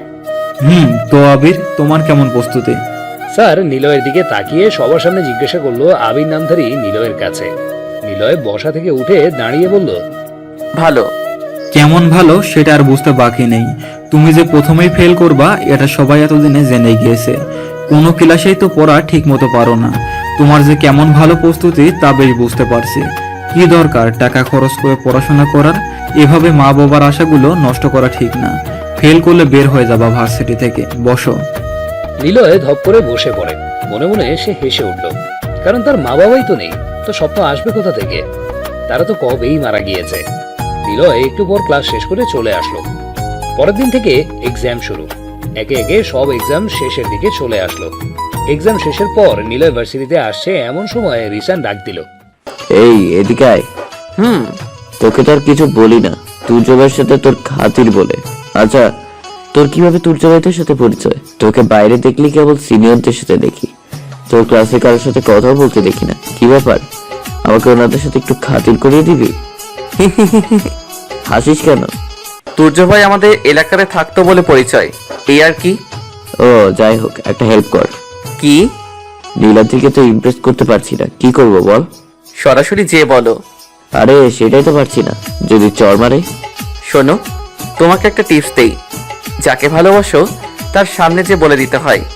এটা না পারলে আমি মনে করি তার মাঝে ভালোবাসা নেই, কারণ ভালোবাসা হয় মন থেকে। মনের মাঝে সাহস যদি না থাকে তবে সেটা কিসের ভালোবাসা? আর সে যদি তোমাকে চড়ও দেয় তবুও মনের কথাটা তো প্রকাশ করেছো, এই তো অনেক বড় ব্যাপার। কয়জনই বা পারে তার মনের কথা জানাতে? কথাটি বলে নিলয় আর দাঁড়ালো না, সোজা ক্লাসের দিকে আসলো। আজ নিলয়দের রেজাল্ট জানাবে। ক্লাসে এসে বসতেই খানিকটা পর স্যার আসলো। সবাই জানে এই ক্লাসে ফার্স্ট কে হবে, নীলাদ্রিই হবে, তাই যে যার মতো করে এক্সাইটেড। স্যার আসলো, সবাই চুপ হয়ে গেছে। নিলয় মাথাটা নিচু করে আগের মতো হয়ে বসে আছে। স্যার বলল, আমার ক্লাসে আমার সাবজেক্টে যারা ফেল করবে তারা যেন কাল থেকে আমার ক্লাসে না আসে। সবাই নিলয়ের দিকে তাকালো, কারণ সবাই জানে Niloy fail. Sir result card বের করলো, সবাইকে তার মার্ক সহ ডেকে দিচ্ছে। প্রথমে রিসানের কার্ড। রিসান 10A-2 পাস করেছে। এরপর অভ্র ভালো পড়াশোনা করে, সে টপ 10 তালিকাতে রয়েছে। স্যার যখন নীলাদ্রির কার্ড বের করলো তখন স্যার বলল, নীলাদ্রি আবার দ্বিতীয় স্থান অধিকার করেছে তোমাদের ক্লাসের মধ্যে থেকে। সবাই যেন হা হয়ে গেল। নীলাদ্রি দ্বিতীয়? তবে কে প্রথম হলো? নীলাদ্রিকে টপকে কেউ এ যাবৎ প্রথম হয়নি, তবে কে সে? সবার মনে একই প্রশ্ন। নীলাদ্রিও একই রকম ভাবছে, কে সে যে কিনা আমাকে টপকে প্রথম হয়েছে? সবাই এইসবই ভাবছে। আর নিলয় তার আগের মতো করেই বসে আছে, তার এইদিকে কোনো খেয়ালই নেই। নীলাদ্রি জিজ্ঞাসা করলো, কে স্যার প্রথম হয়েছে? শোনো, তোমরাও অবাক হবে, আবির সবার প্রথম হয়েছে। সবাই শেষের দিকে বসা আবিরের দিকে তাকালো। ক্লাসের মেয়েগুলো দাঁড়িয়ে দেখতে লাগলো। নিলয় ওভাবেই বসে আছে। নীলাদ্রি হা হয়ে তাকাচ্ছে। এ যেন এক বড় রকমের আশ্চর্য ঘটনা। স্যার নিলয়কে সামনে ডাকলো। স্যারের কাছে যেতেই স্যার বলল, এটা কিভাবে সম্ভব আবির? কোনটা স্যার? তুমি ক্লাসের প্রথম হয়েছো, নকল করনি তো? নিলয় হাসলো। নিলয় পরীক্ষার ব্যাপারে কখনোই নকল করেনি, আর প্রথম তো হওয়াটা স্বাভাবিক, কারণ প্রশ্ন যা পড়েছে নিলয় তা বেশ ভালোভাবেই জানে তার উত্তর। যাই হোক, হয়তো নকল করেছো, কারণ ক্লাসে যে ছেলে পড়াতে মন দেয় না, এদিক সেদিকে তাকিয়ে থাকে, সে ছেলে যে কিভাবে এত ভালো করে তা জানা আছে। নিলয় মুচকি হেসে চলে আসে নিজের জায়গাতে। সবাইকে নিলয়ের দিকে তাকাচ্ছে। তুই তো বাজিবাদ করে দিলি। এটা কেবল ওই পারে। নিলয় কিছু বলে না, কেবল মনে মনে হাসে আর ভাবে, এখন থেকে পড়াশোনা করতে হবে, সবার কাছে নতুন পরিচয়ে আমার পথ চলতে হবে, কাউকে বুঝতে দেওয়া যাবে না আমার আসল পরিচয়। সুতরাং আজ থেকে মাস্তানি বন্ধ, ভালোভাবে চলবো। ক্লাস শেষে সবাই যে যার মতো বের হয়েছে। নিলয় আগে যে বড়দের সাথে আড্ডাতে বসে গিয়েছে, বিশেষ করে বড় বাবুদের সাথে বেশি মিশে রয়েছে। নীলাদ্রি একবার তাকায় নিলয়ের দিকে, বড়দের সাথে বেশ হাসিতে রয়েছে। ক্লাসমেট মেয়েদের দিকে ফিরেও তাকায় না যে ছেলে, আর সে কিনা সিনিয়রদের মাঝে বসে থাকে। নীলাদ্রি স্যারের কাছে যায়। নীলাদ্রিকে স্যার দেখে বলে, কি ব্যাপার তুমি? স্যার, আমি একবার আবিরের খাতাটা দেখতে চাই। ওকে দেখো, এই নাও। আমিও দেখেছিলাম, খাতাতে কোথাও কোনো অতিরিক্ত দাগ নেই, কাটাও নেই, হাতের লেখাগুলো একেবারে জীবন্ত মনে হচ্ছে কেউ যেন কম্পিউটার থেকে ছাপিয়ে এনেছে, কোনো লাইনও বাঁকা নেই। কিভাবে সম্ভব? নীলাদ্রি খাতাগুলো নিয়ে স্যারের সামনে চেয়ারে বসে দেখতে লাগলো। আসলে স্যার যা বলেছে তাই ঠিক। নিলয়ের হাতের লেখা দেখে নীলাদ্রি অবাক চোখে তাকিয়ে আছে। যে ছেলে ক্লাসে উদাস থাকে, সে পরীক্ষাতে কত না সুন্দর করে লিখেছে। নীলাদ্রি চলে আসে। বাইরে এসে দেখে নিলয় তখনও আড্ডা দিচ্ছে। কি রে, ওদিকে তাকিয়ে আছিস যে? নীলাদ্রি হেঁটে এসে দেখে নাবিলা নিলয়ের দিকে তাকিয়ে আছে। নাবিলা বলে, নতুন ছেলেটাকে দেখে যেমনটা মনে হয় ও কিন্তু ওরকম না, দেখতে কতটা সুন্দর। প্রেম করবি নাকি? ভাবছি সেটাই করব। হুট, এখনো জানিসই না কেউ, আর প্রেম করতে যাচ্ছিস? বেয়াদব মেয়ে কোথাকার। কেন, তুই রেগে যাচ্ছিস কেন? চল বাড়ির দিকে যাই। নীলাদ্রি আর নাবিলা চলে যাচ্ছে। নীলাদ্রি হঠাৎ রেগে গিয়েছে, কিন্তু তার কারণ সে জানে না। পরের দিন নিলয় ভার্সিটিতে আসে। ক্লাসে পা রাখতেই সবাই অবাক হয়ে তাকিয়ে আছে। ঢিলা ঢালা প্যান্ট, সাদা শার্ট বাদ দিয়ে নিলয় নতুন পোশাকে ক্লাসে এসেছে। চুলগুলো ঝাগড়া করে একটা মোটা ফ্রেমে চশমা পরে এসেছে। সবাই যেন অবাক চোখে দেখছে। নিলয় কারো দিকে তাকলো না, সোজা যেয়ে অভ্রকে ডেকে নিয়ে প্রথম দিকে 3 বেঞ্চ পর বসলো। ভাই, যা লাগছে না, নিউ লুক।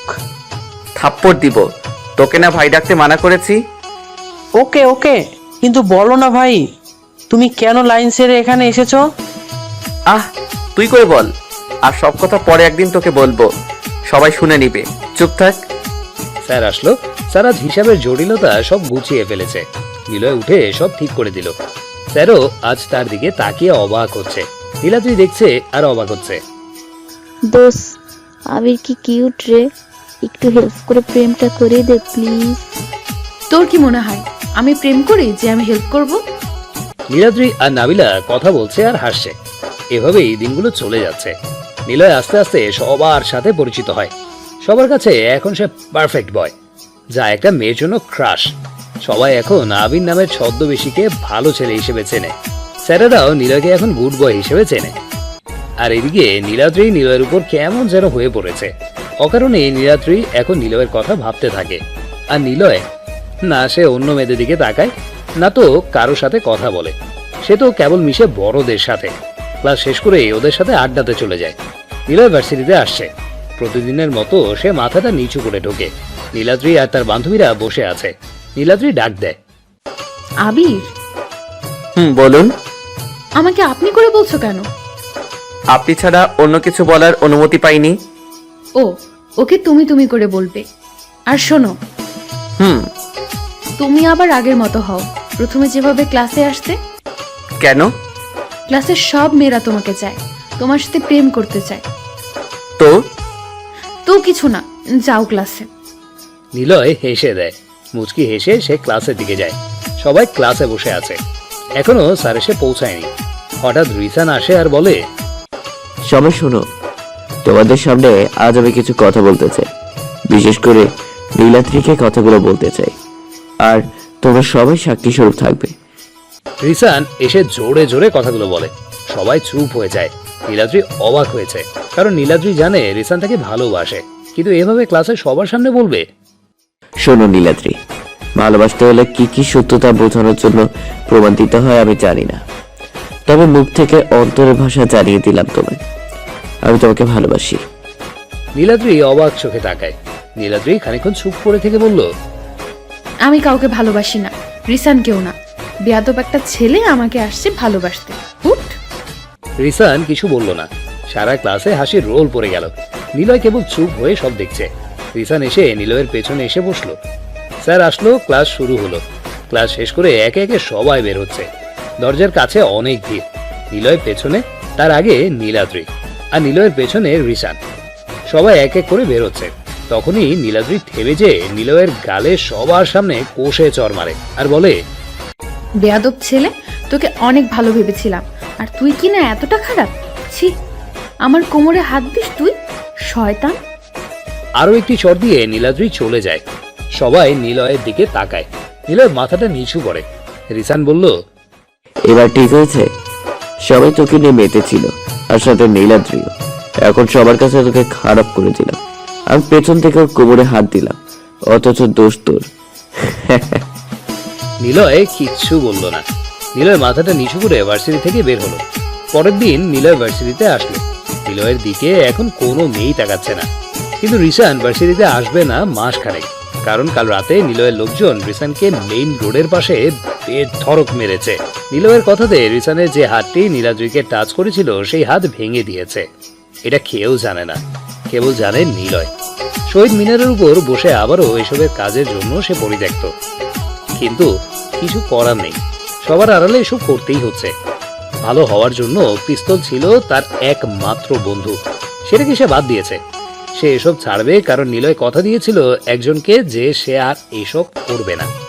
তবুও করতে হলো। বারবার যাকে সে কথা দিয়েছিল তার কথা মনে পড়ছে নিলয়। মরার আগে সে নিলয়কে অনেক কেয়ার নিত, কিন্তু এখন আর কেউ নেয় না। নিলয় এমন না, এর পেছনে একটা গল্প আছে, আছে অনেকগুলো কথা, যা থমকে ছিল কোনো এক অন্ধকারে, যেখানে চলতো খুন, নেশা আর মাজা রক্তের মাতোয়ারা গান। সেসব ছেড়ে এসে এখানে ভালো হবে, আর রিসান কিনা খারাপ করে দিল। নিলয় এখন কারোর সাথে কথা বলে না ক্লাসের, কেবল ক্লাসে আসার আগে বড়দের সাথে থাকে, আর ক্লাস থেকে বের হলে বড়দের সাথেই কথা বলে। এভাবেই দিনগুলো যাচ্ছে। নীলাদ্রি এদিকে খেয়াল করেছে। ওই দিনের ঘটনার পর রিসান আর ক্লাসে আসে না। যদিও ক্লাস এখন ঠান্ডা থাকে রিসান না আসাতে, তবুও নীলাদ্রি কারণ বের করতে চায়। কয়েকদিন খোঁজ নিয়ে নীলাদ্রি জানতে পারে রিসান হসপিটালে। নীলাদ্রি সেই হসপিটালে যায়। রিসান বলে, ওই দিন রাতে আমি বাইক নিয়ে বাড়ি আসছিলাম, হঠাৎ আমার সামনে কারা দাঁড়িয়ে পড়ে। আমি ভেবেছিলাম ছিনতাইকারী, তাই গাড়ি না রেখে চালিয়ে যেতে চেয়েছিলাম, কিন্তু ওদের মধ্যে কেউ একজন সামনে ছোট কুড়াল বের করে ধরে, চাইনিজ কুড়াল। ভয় গাড়ি রেখে দিয়ে বলে, গাড়ি চাই তো, ওকে এই নিন গাড়ি। ওনারা কিছু বলে না, আমাকে সে হকি স্টিক দিয়ে লাগাতার পেটাতে থাকে, কোনো কথা না বলে।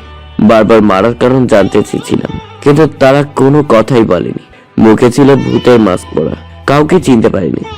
সব জায়গায় মেরেছে, তবে মেরেছে ডান হাতে বেশি। নীলাদ্রি ক্লাসে বসে 2 দিন আগে রিসানের কাছ থেকে শোনা কথাগুলো ভাবছে, তবে তার ভাবার মধ্যে একটা বড় রকমের চিন্তা এসে ঢুকেছে, আর সেটা হলো ভূতের মাস্ক পরা লোকজন। এমন স্টাইলে তো বের হয় নিলয়ের লোকজন, তবে কি নিলয় আবার ফিরে এসেছে? নিলয় তো আন্ডারওয়ার্ল্ডের কিং। এখান থেকে 1 বছর আগে নীলাদ্রি নিলয়ের ব্যাপারে খোঁজ নিতে বের হয়। ঠিক তার কয়েকদিন পর নিলয় আন্ডারওয়ার্ল্ড থেকে কোথায় যেন হারিয়ে যায়, তাই আর নিলয়ের ব্যাপারে রিপোর্ট করা হয়নি। আর নিলয়কে এ অবধি কেউ দেখেনি, তার লোকজন ছাড়া, কারণ নিলয় কোনো একজন নয়, নিলয় একটা গ্যাং।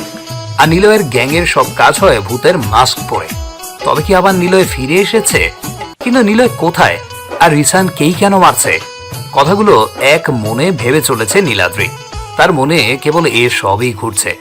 নিলয় দূরে বসে নীলাদ্রিকে দেখছে। নীলাদ্রির মুখের প্রতিচ্ছবি নিলয়কেও ভাবাচ্ছে।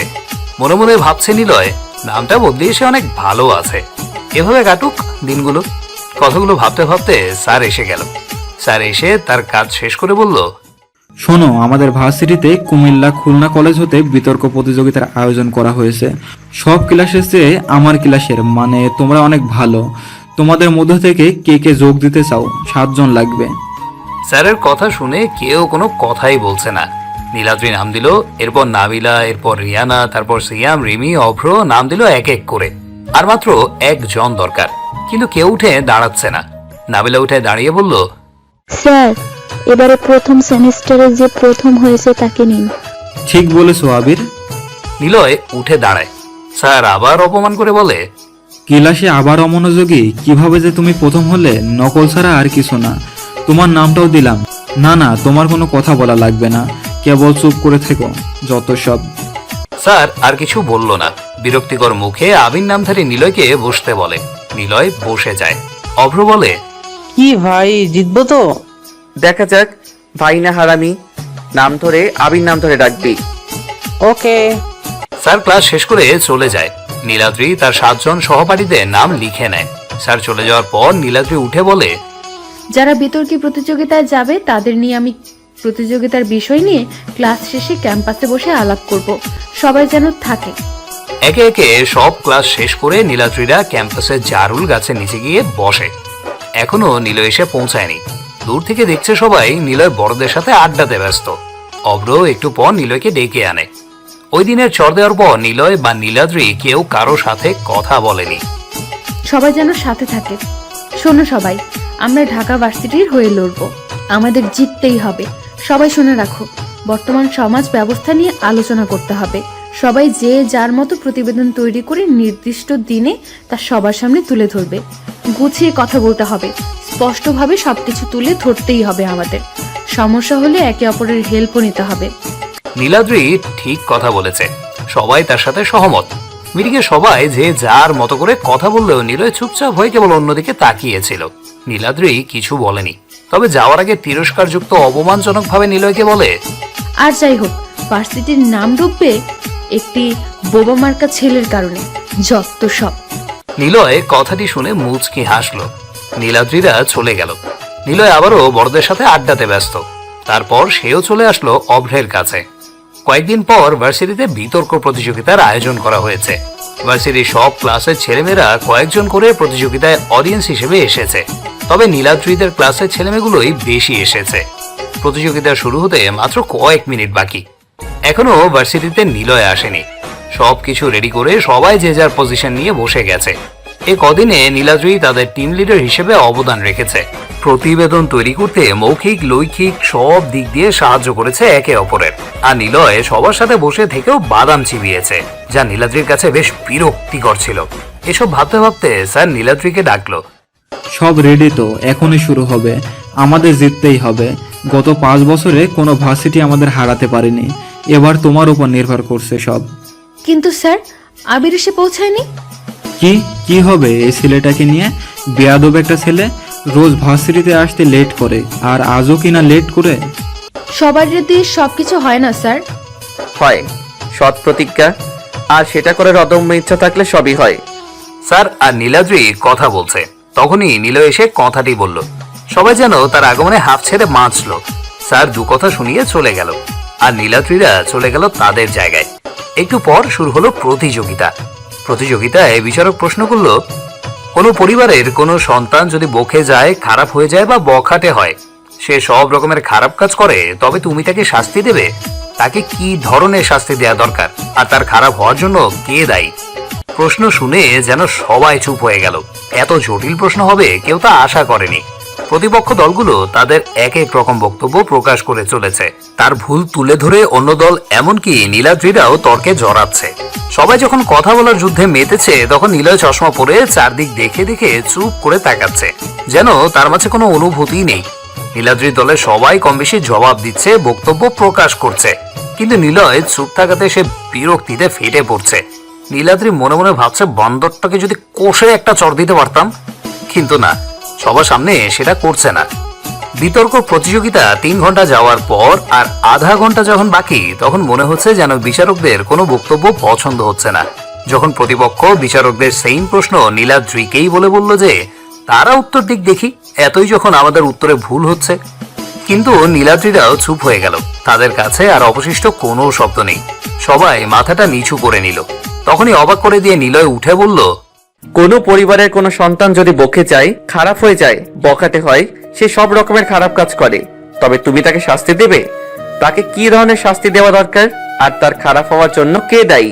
কথাগুলো যদি আমরা সহজভাবে নিয়ে থাকি তবে তা কিছুই না, আর যদি জটিলভাবে নেই তবে অনেক কিছু। আসলে এই সমাজের মানুষগুলো কেবল খারাপ মানুষদেরকে চিহ্নিত করে চেনে, কিন্তু সে কেন খারাপ? কোনো পরিবারের কোনো সন্তান যদি বকে যায়, ওই সন্তান যদি সব রকম খারাপ কাজ করে, তবে আমরা কি তাকে শাস্তি দিব? আসলে আমি মনে করি তাকে শাস্তি দেওয়া লাগে না স্যার। সে নিজেই তার কার্যক্রমের কারণে শাস্তি পেয়ে থাকে। কারণ সমাজের সবাই জানে সে খারাপ, আর তার কারণে তাকে শুনতে হয় নানা রকম কথা। একটা মেয়ে যখন ধর্ষণ হয় তখন সে হয় খারাপ, তবে আমরা কি একবারও এটা ভাবি যে সে ধর্ষিতা হয়েছে নিজে থেকে, হতে চাইনি, সে খারাপ না? এটা ভাবি না কখনো। ভাবি কেবল সে নষ্ট একজন মেয়ে, তার থেকে দূরে থাকা দরকার। ঠিক তার বিপরীতে কোনো মেয়ে দেহ ব্যবসা করে, তখন আমরা তাকে খারাপ বলি, তাকে আমরা নষ্টা মেয়ে বলি। কিন্তু সে কেন এমন, বা যে ধর্ষিতা হয়েছে সে কেন এমন, কেন খারাপ, এটা আমরা ভাবি না। আমরা ভাবি আর 10 জন মানুষ কি ভাবছে সেটা, ভাবি নিন্দুক কি বলে সেটা। একটা ছেলে কোনো মেয়েকে সবার সামনে টিচ করলে ছেলেটা হয় বখাটে সব মেয়ের কাছে, আর তার কিছু সময় পর ঠিক ওই মেয়েগুলোই পার্কের চিপাতে বসে তার প্রেমিকের সাথে শরীরটা লাগিয়ে বসে থাকে। অনেক বাজে রকমের কথা হয়, সেটা টিজ না, তাই তো স্যার? হাস্যকর বিষয়গুলো। আসলে আমরা স্যার সবটা দেখি, তবে তা সঠিক দৃষ্টি দিয়ে না, দেখি অন্যের ভালো খারাপগুলো খারাপ দৃষ্টিতে। এই খারাপ যখন কোনো সন্তান করে তবে সেই সন্তান খারাপ না স্যার। শাস্তি যদি খারাপের জন্য দিতে হয় তবে আমি আগে সবার প্রথমে তার এই পরিবার আর তার সমাজকে দেব। কারণ কোনো সন্তান ছোট থেকে যদি ভুল করে, ছোট্ট একটি ভুল, যদি তার পরিবার সেটা মেনে নেয়, আদরে বলে প্রশ্রয় দেয়, তখন সেই সন্তান পার পেয়ে যাবে। কারণ তখন সে জানবে আমার পরিবার তো আমাকে শাসন করেনি, মেনে নিয়েছে। এরপর আস্তে আস্তে যখন সে বড় হয় তখন খারাপ কাজগুলো আরো বড় হয়। তখন সমাজ যদি তাকে বুঝিয়ে তার অবস্থান থেকে ফেরায় সেটা সহজ হয়, কিন্তু সমাজ সেটা আরো জটিল করে দেয় স্যার। যার কারণে খারাপ যে সে খারাপ করবেই। এরপর যখন সে সব বুঝেও খারাপ কিছু করে তখন তাকে শাস্তি দেওয়া দরকার। That's it. কথাগুলো নিলয় মাইক্রোফোনের সামনে দাঁড়িয়ে মুখ রেখে বেশ স্পষ্ট করে বলল। কথা বলার সময় নিলয় কোনো দিকে তাকায়নি, কেবল সে তাকিয়েছিল মাথাটা নিচু করে নিচের দিকে। কথাগুলো বেশ সুন্দরভাবে উপস্থাপন করার পর সে ধপ করে বসে পড়ল, আর সাথে সাথেই সব চুপ হয়ে গেল। তখনই নিলয় দেখলো যে সবাই একসাথে করতালি দিচ্ছে, এমনকি প্রতিপক্ষরাও তালি দিচ্ছে। নিলয় মুচকি হাসলো আর চোখে আশরাফ স্যারের দিকে আর নীলাদ্রির দিকে তাকালো। সবাই যেন তাকে বড় বড় চোখ করে দেখছে। নিলয় আবারও হেসে দিয়ে বিচারকদের দিকে তাকালো। তখন তারা বলল, অসাধারণ বলেছো তো তুমি। তোমার প্রতিটা কথার সাথে আমরা সবাই সহমত। তোমার উপস্থাপনাতে আমরা সবাই মুগ্ধ। তোমরাই বিজয়ী। অনেক ধন্যবাদ আবির এত সুন্দরভাবে বলার জন্য। সবাই আবারও করতালি দিল। বিতর্ক প্রতিযোগিতায় নিলয়দের ভার্সিটি জয়ী হয়েছে। প্রতিপক্ষের দলের একটি মেয়ে ছিল, নাম সাইমা। প্রতিযোগিতা শেষ হতেই নিলয়রা যখন বের হলো তখনই মেয়েটি দৌড়ে আসলো নিলয়ের সামনে। হাই, আমি সামিয়া। আমি Abir. Congratulation mister Abir. No problem. অনেক সুন্দর গুছিয়ে কথা বলো কিন্তু তুমি। হয়তো। আমরা তো একই সাথে পড়ি, কেবল ভার্সিটি আলাদা। বন্ধু হবে? বন্ধু? কেন? ওকে, তোমার ফেসবুক আইডি দাও, আমি রিকো দিব। সরি সাইমা, আমি ফেসবুক চালাই না। কথাটি বলে নিলয় চলে আসলো সেখান থেকে একটু দূরে। সাইমা অবাক হয়ে তাকায় নিলয়ের দিকে। সাইমা অবাক হয়েছে কারণ এই যুগে নিলয়ের মতো স্মার্ট একটি ছেলে কিনা ফেসবুক চালায় না, ভাবা যায়। এদিকে নিলয় ভাবছে, এটাই তো চাই, সবাই আমাকে ভালো জানুক, আর আমি তো ভালো হতে চাই সবার মতো সাধারণ। কথাগুলো সে একা একাই ভাবছে মাঠের দিকে তাকিয়ে। তখনই কারো হাত তার ঘাড়ে এসে পড়লো। ঘুরে তাকাতেই দেখে স্যার দাঁড়িয়ে। মানে স্যার আপনি? সরি আবির। সরি কেন বলছেন স্যার? খুব ছোট মনে হচ্ছে। তোমাকে অনেক কথা শুনিয়ে দেই, তাই অনেক বড় কথা বলি তোমাকে, কিন্তু তুমি সব হেসে হেসে শুনে নাও। আরে না স্যার, আপনারা হলেন শ্রদ্ধাভাজন মানুষ। আপনারা যাই বলেন না কেন, সব একটি ছাত্রের কাছে অনেক বড় পাওয়া। অনেক ভালো কথা বলো তুমি। তোমার বাসা কোথায় আবির? এই তো স্যার, ভার্সিটির পাশে থাকি। ওটা তো ম্যাস। আপাতত ওটাই বাসা স্যার। ওকে, বুঝলাম। ভালো থেকো। স্যার মুচকি হেসে চলে গেল। নিলয় একটি স্বস্তির নিঃশ্বাস ফেলল। নিলয় হাসলো। তখনই সে দেখলো সবাই তার দিকে তাকাচ্ছে একটি সুশ্রীল দৃষ্টিতে। নিলয় খেয়াল করলো নীলাদ্রি তার দিকে এক দৃষ্টিতে চেয়ে আছে। আস্তে হেঁটে কংগ্রেটস করতে আসবে, ঠিক তখনই থার্ড ইয়ারে পড়া অন্য বিভাগ থেকে নীলাদ্রির মতো আরেকটি সুন্দর মেয়ে, নাম লাবণ্য, এসে নিলয়ের কাছে এসে বলল, এই যে মিস্টার, কি খবর? ভালো। Congratulation mister. ধন্যবাদ। আমি লাবণ্য, তুমি তো আবির। চলো ক্যাম্পাসের দিকে যাই। কি মনে করে নিলয় সম্মতি জানালো। ওকে। নিলয় লাবণ্যর সাথে ক্যাম্পাসের দিকে আসতে লাগলো নীলাদ্রির সামনে দিয়ে। নীলাদ্রি অবাক চোখে তাকিয়ে তা দেখছে। নিলয় আর চোখে সেটা খেয়াল করেছে। তখনই নীলাদ্রির পাশে থাকা নাবিলা বলল, আবির, কাল তাড়াতাড়ি ক্লাসে আসবা। তোমার সাথে কথা আছে। নিলয় বলে চলে গেল ক্যাম্পাসের দিকে। এদিকে নাবিলা আর নীলাদ্রি চুপ হয়ে দাঁড়িয়ে আছে। নীলাদ্রি নাবিলাকে বলল, এই, তোর ওর সাথে কি কথা? কার সাথে? আবিরের সাথে। ওহ, ভাবছি কাল ওর নাম্বারটা নেব। দেখতে কিন্তু বেশ মায়াবী ছেলেটা। প্রেম করার জন্য সব মেয়েদের কাছে পারফেক্ট। তোকে বলছে বেয়াদব মেয়ে কোথাকার। 2 দিন হলো না আসছে, আর উনি প্রেমে পড়বে। জেলাস, বুঝি বুঝি। চুপ।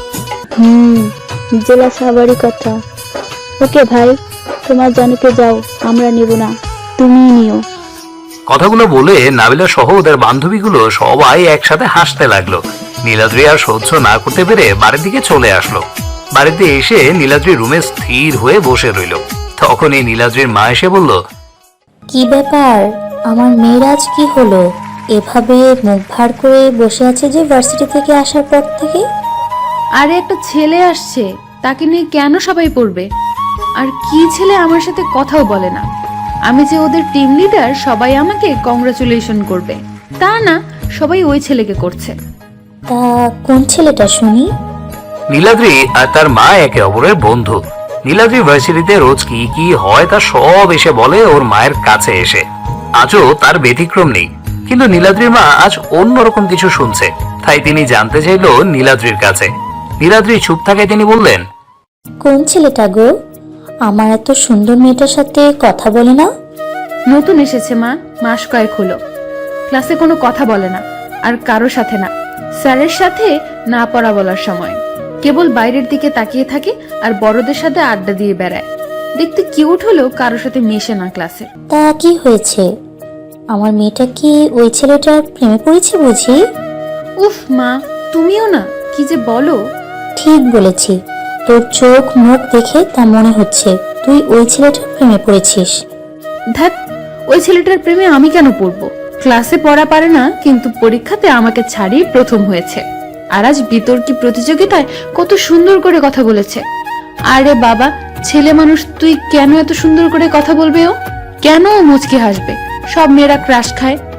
পড়াশোনা কেন সে পারবে? চুপচাপ হয়েই তো থাকতে পারে।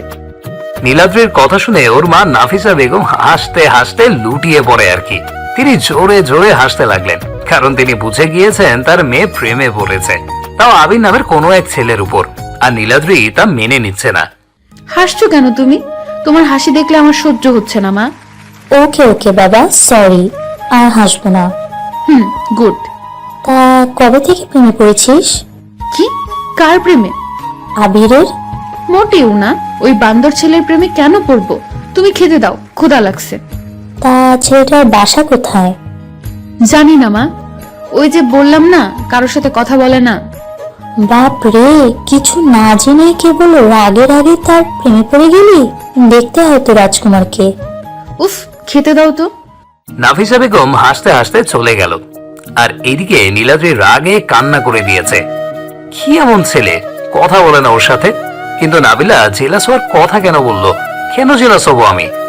যার সাথে কথা বলবে তাতে আমার কি? কেন তার কথা ভাবছি আর রাগ করছি? বদমাইশ একটা ছেলে। এসব ভাবতে ভাবতে খেতে চলে গেল। আর এদিকে নিলয় আজ অনেক হ্যাপি, কারণ সবার মাঝে সে ভালো ছেলে হিসেবে পরিচিত হয়ে যাচ্ছে। তার বড় অবদান লাবণ্য আজ অনেকদের সাথে পরিচয় করে দিল। যাক, জীবনের অন্ধকারটাকে একটু সরিয়ে আলোতে আনতে পারছে। নীলাদ্রি ভার্সিটিতে এসে ক্যাম্পাসে বসে আছে, কিন্তু এখনো নিলয় ভার্সিটিতে এসে পৌঁছায়নি। নীলাদ্রি সব দিক খুঁজে খুঁজে দেখছে, কিন্তু কাউকে এসে পাচ্ছে না। সিনিয়র ভাইরা যেখানে আড্ডা দেয় সেখানেও নীলাদ্রি তাকিয়ে দেখেছে, কিন্তু নিলয় সেখানে নেই। নিলয়কে না দেখতে পেয়ে নীলাদ্রির মাঝে কেন এমন অস্থিরতা নীলাদ্রিও ঠিক বুঝে উঠতে পারছে না। কি ভাবছিস? কই কিছু না তো। সব দিকে তাকিয়ে কি দেখছিস? কিছু না।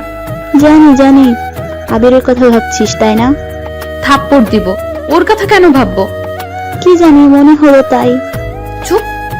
নীলাদ্রি ঝাড়ি দিয়ে কথাটি বলল। নাবিলা কোনো কথা বলল না। এদিকে নীলাদ্রি নিলয়ের কথা সত্যিই ভাবছে, কিন্তু তা প্রকাশ করতে পারছে না। ঠিক তখনই দূর থেকে নীলাদ্রি দেখলো নিলয় গেট দিয়ে হেঁটে হেঁটে ভার্সিটিতে ঢুকছে। নীলাদ্রির মুখে যেন এক চিলতে হাসির রেখা ফুটে উঠেছে। নিলয় আজ দেরি করে ভার্সিটিতে এসেছে। অবশ্য রোজই দেরি হয় এমন, তবে আজ একটু মনে হয় বেশি দেরি হয়ে গেছে। ক্লাস শুরু হতে বেশি বাকি নেই। নিলয় জোরে হাঁটা শুরু করবে, তখনই তার চোখ গেল পাশের দিকে। একদল ছেলেরা মেয়েদের টিজ করছে খুব বাজে ভাবে। নিলয় ঠায় দাঁড়িয়ে গেল। অনেকগুলো নতুন মেয়েদের তারা যাচ্ছে তাই বলে টিজ করতে লাগলো। কোনো এক সময় তারা নিলয়কে দেখে ফেলেছে।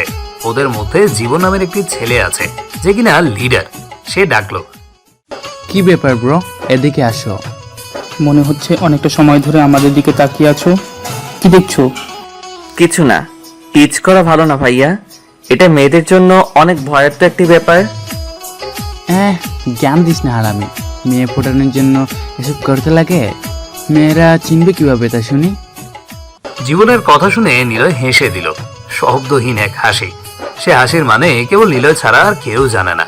আর যারা সত্যিকার অর্থে নিলয়কে চেনে তারা জানে নিলয়ের এই শব্দহীন হাসি দুটো মানে। ওরা নিলয়ের হাসি দেখে সামনে দাঁড়ালো। হাসিস কেন? হাসছি কোনো কারণ ছাড়াই। তবে টিচ করার ফলে যে মেয়েরা চিনবে সেটা একটা বোকামির কাজ। টিচ করে মেয়েদের মাঝে পরিচিত হওয়া চাই, কিন্তু সেটা ভালো ছেলে হিসেবে নয়, খারাপ আর বেয়াদব ছেলে হয়ে। মেয়েদেরকে পটাতে হলে তাদেরকে সম্মান দাও, তাদেরকে ইমপ্রেস করো, তাদের অনুভূতিকে জানো। হয়তো ভালোবাসি শব্দটি বলতে একটু সময় লাগবে, কিন্তু যখন এটা ব্যক্ত হবে তখন দেখবে ভালোবাসাটা কতটা মধুর হয়। আর এখন যে তোমরা যে কোনো মেয়েকে দেখছো তাকে হুট করে ভালোবাসি বলে দিচ্ছ, সেই শব্দের মধ্যে না আছে কোনো রস, না আছে কোনো ভালো লাগার অনুভূতি। আশা করি বুঝতে পেরেছো।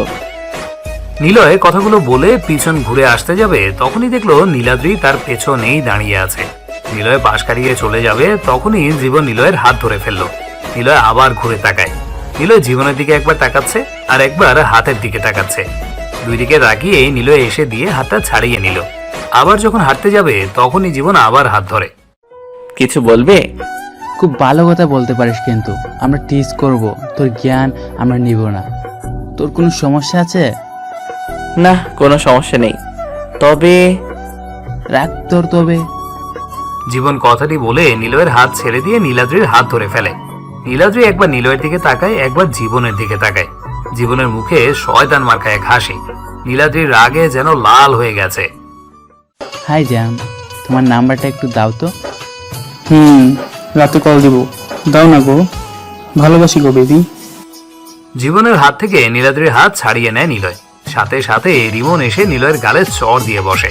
নিলয়ের ফর্সা গালে রিমনের দেয়া চরের দাগ পড়ে যায়। নিলয় হেসে দিয়ে বলে, এরকম করা ঠিক না ব্রো, ভালো হয়ে যাও। তোর জ্ঞানের আমরা শালা ভাগ এখান থেকে। ফুলটা কি একাতর হবে নাকি? কথাটি শেষ করতে না করতে জীবনের গালে কষে একটা থাপ্পড় দেয় নীলাদ্রি। নিলয় এতে মোটেও অবাক হয়নি। নীলাদ্রির হাতের চর খেয়ে জীবনের বেশ অবাক হয়ে যায়। নীলাদ্রি বলে, বেয়াদব কুত্তার বাচ্চা ছেলেগুলো কি তোরা মানুষ হবি না? শালা তোদের বোন যদি এমন টিজের সম্মুখীন হয় কি করবি? পশুদের দল কোথাকার। আর এই যে মিস্টার আবির, খুব তো ভালো কথা বলতে পারেন, কিন্তু গায়ে কি কোনো শক্তি নেই নাকি? মনে কোনো সাহস নেই? হ্যাঁ, অকারণে থাপ্পড় খেলে, অথচ এদের মতো নর পশুদের কিছুই বললেন না। ধ্যাৎ। নীলাদ্রি আবিরের দিকে তাকিয়ে শেষের কথাগুলো বলল। আবির নামধারী নিলয় কেবল মুচকি হাসলো। তবে এই হাসির মানে আছে, তা হলো এই সমাজের মানুষ বুকে সাহস নিয়ে কিছু করলে বলে সে সমাজের একটি আবর্জনা, আবার এই সমাজ সাহসের কাজ করলে বলে সাবাস বেটা। হায় রে, কি আজব মানুষ। শালা, তোর জন্য আজ কোনো মেয়ে চোর মেরেছে। কথাটি বলে জীবন আরো কয়েক ঘা দিল নিলয়কে। তারপর তারা ভার্সিটি থেকে চলে আসে। নিলয়ের ঠোঁট কেটে গেছে, রুমাল দিয়ে তা মুছে সে ক্লাসের দিকে যায়। নীলাদ্রি তার সামনে আসে। নিলয় কিছু বলে না। অনেক লেগেছে? কই দেখি, আমার কাছে ড্রেসিং এর ব্যবস্থা আছে, করে দিচ্ছি। নিলয় কিছু না বলে পাশ কেটে চলে আসে। নিলয়ের এমন আচরণ দেখে নীলাদ্রি অবাক হয়। নিলয় হেঁটে চলে যাচ্ছে, অথচ নীলাদ্রি ঠায় দাঁড়িয়ে তা দেখছে আর ভাবছে কি এমন ছেলে যে নীলাদ্রিকে পাত্তা না দিয়ে চলে গেল। নীলাদ্রি রাগে রাগে নিলয়ের সাথে কথা বলবে না, তাকে দেখবে না। ভাবতে ভাবতে ক্লাসের দিকে চলে গেল। নীলাদ্রি ক্লাসে এসে দেখলো নিলয় তার সেই প্রতিদিনের জায়গাতে এসে বসে আছে। ভাই, আপনার ঠোঁট কেটে গেছে। চুপ। সরি ভাই, তোর ঠোঁট কেটে গেছে কেন?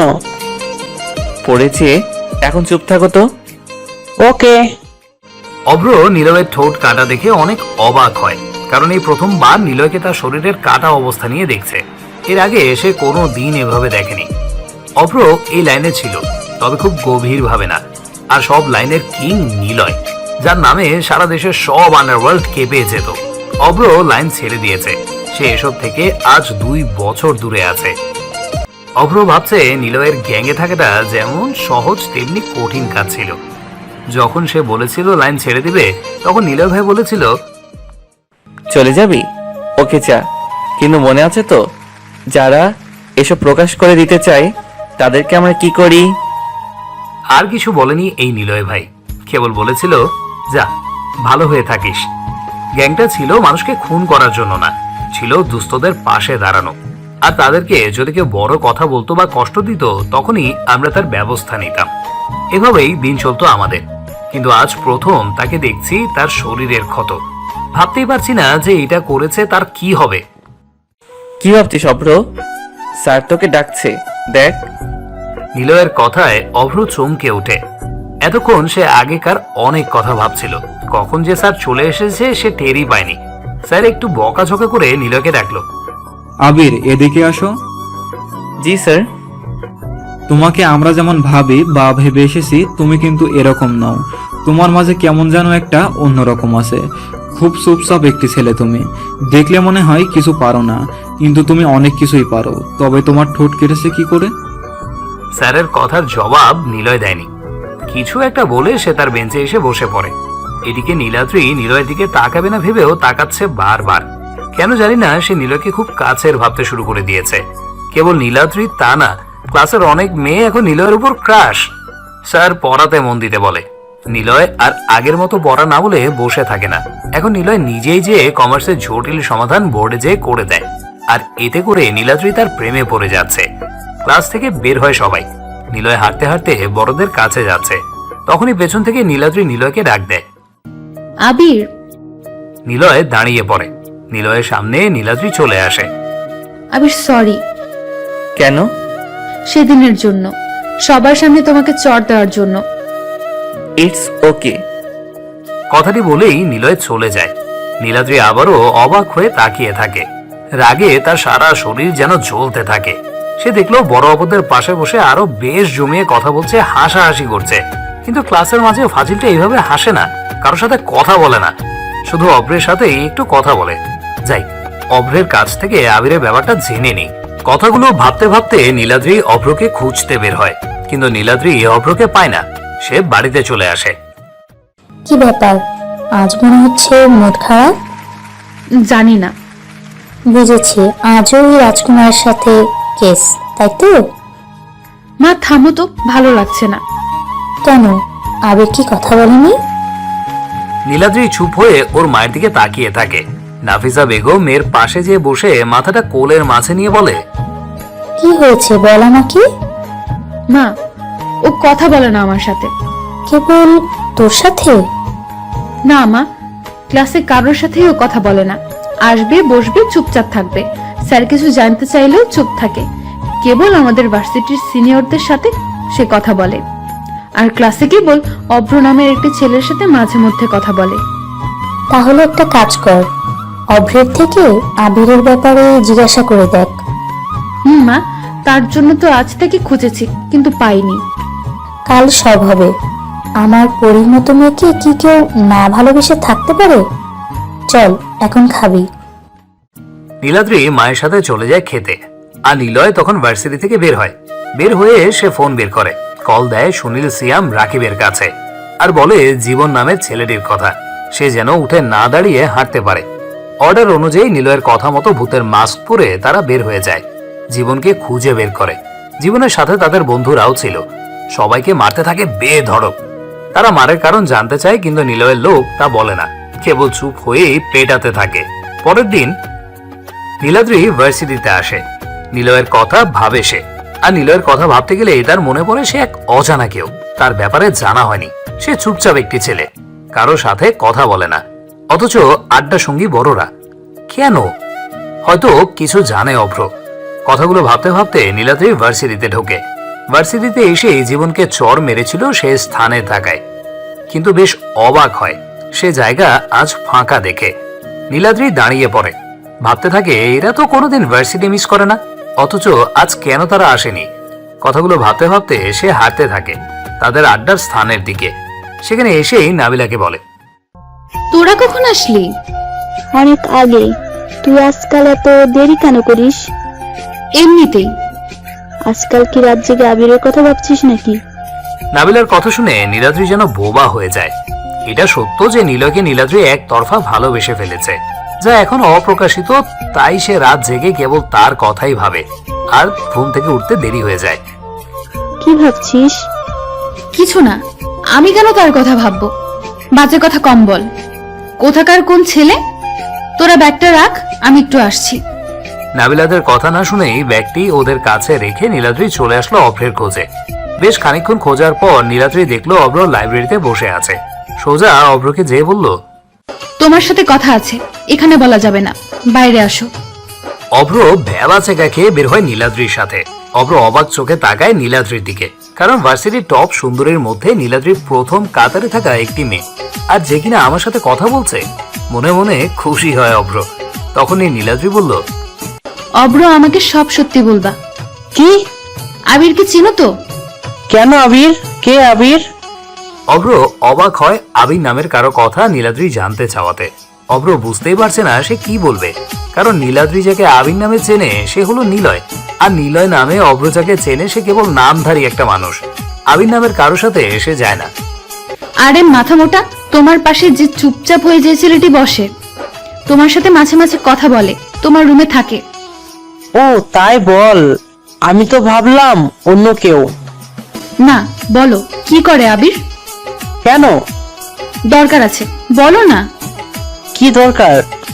ওর কি কোনো গার্লফ্রেন্ড আছে বা ছিল, যার কারণে সে কথা বলে না কারোর সাথে, চুপচাপ থাকে, কারো দিকে ফিরে তাকায় না?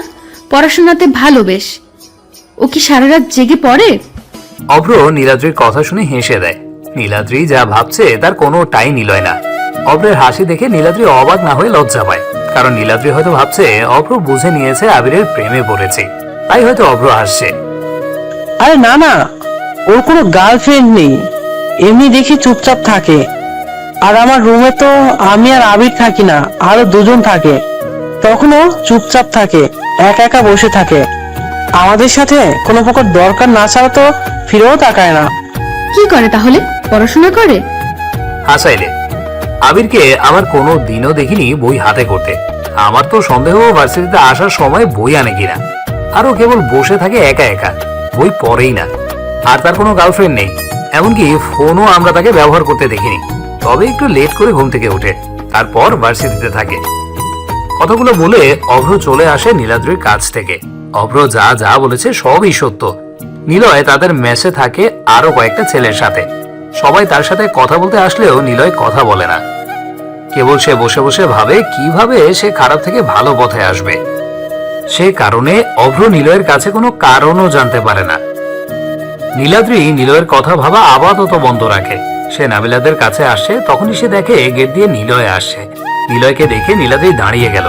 একটু পর নীলাদ্রির কাছে আসতে নীলাদ্রি কিছু একটা বলতে যাবে, তখনই লাবণ্য নিলয়ের সামনে এসে দাঁড়ায়। কি ব্যাপার আবির, তুমি এত লেট করে আসো কেন? এমনি। চলো আজ আমরা ঘুরে আসি। নিলয় লাবণ্যর কথা শুনে হাসলো। লাবণ্য নিলয়ের হাসি দেখে কেমন দৃষ্টিতে তাকালো। পাশ কাটিয়ে নিলয় কিছু না বলে চলে আসছে, সে সময় লাবণ্য জোর গলাতে বলল, আমাকে পাত্তা নিয়ে দিয়ে তুমি চলে যাচ্ছ? যাও দেখি কে তোমাকে পাত্তা দেয়। নিলয় ঘুরে হালকা শব্দ করে হেসে দিল। নিলয়ের হাসি দেখে লাবণ্য বিরক্তি মুখে চলে গেল। এদিকে নীলাদ্রি রাগী চোখে চেয়ে আছে নিলয়ের দিকে। নিলয় একটু হাসতেই নীলাদ্রি এসে দাঁড়ালো। কি ব্যাপার, লাবণ্যের সাথে কি কথা বললে? কোনো কথা বলিনি। কোনো মেয়ের সাথে কথা বলবে না, না হলে তোমাকে পিটিয়ে তক্তা বানাবো। গন্ডি নাকি? দরকার হলে তাই করব। ভালো। নিলয় কথাটি বলে চলে যেতে লাগলো। নীলাদ্রি নিলয়ের হাত ধরে চুপ করে দাঁড়িয়ে রইল। নিলয় বলল, এটা কি ধরনের আচরণ? সবাই দেখছে, হাত ছাড়ো। আবির, তোমার নাম্বারটা দাও তো। আমি ফোন ব্যবহার করি না। কোনো রকমে হাতটা ছাড়িয়ে নিলয় ক্লাসের দিকে গেল। একে একে সবাই ক্লাসে এসে গেছে। স্যার আসলো। এখন নিলয় সামনের দিকে বসে, চুপচাপ হয়ে থাকে, কারো সাথে কোনো কথা বলে না। কেবল ক্লাসের ব্যাপার ছাড়া সে কোনো কথাই বলে না, কারো দিকে তাকায়ও না। অভ্র বেশি অবাক হয়, কারণ নিলয় কোনো প্রকার পড়াশোনা না করেই সে ক্লাসের পড়া করে দেয়। সে শুনেছিল নিলয় এর আগেও একবার এই ক্লাসে পড়েছে, কিন্তু সে তো অনেকটা বছর বেরিয়ে গেছে, তবু কি সব মনে থাকবে? নীলাদ্রিও ব্যাপারটা খেয়াল করে।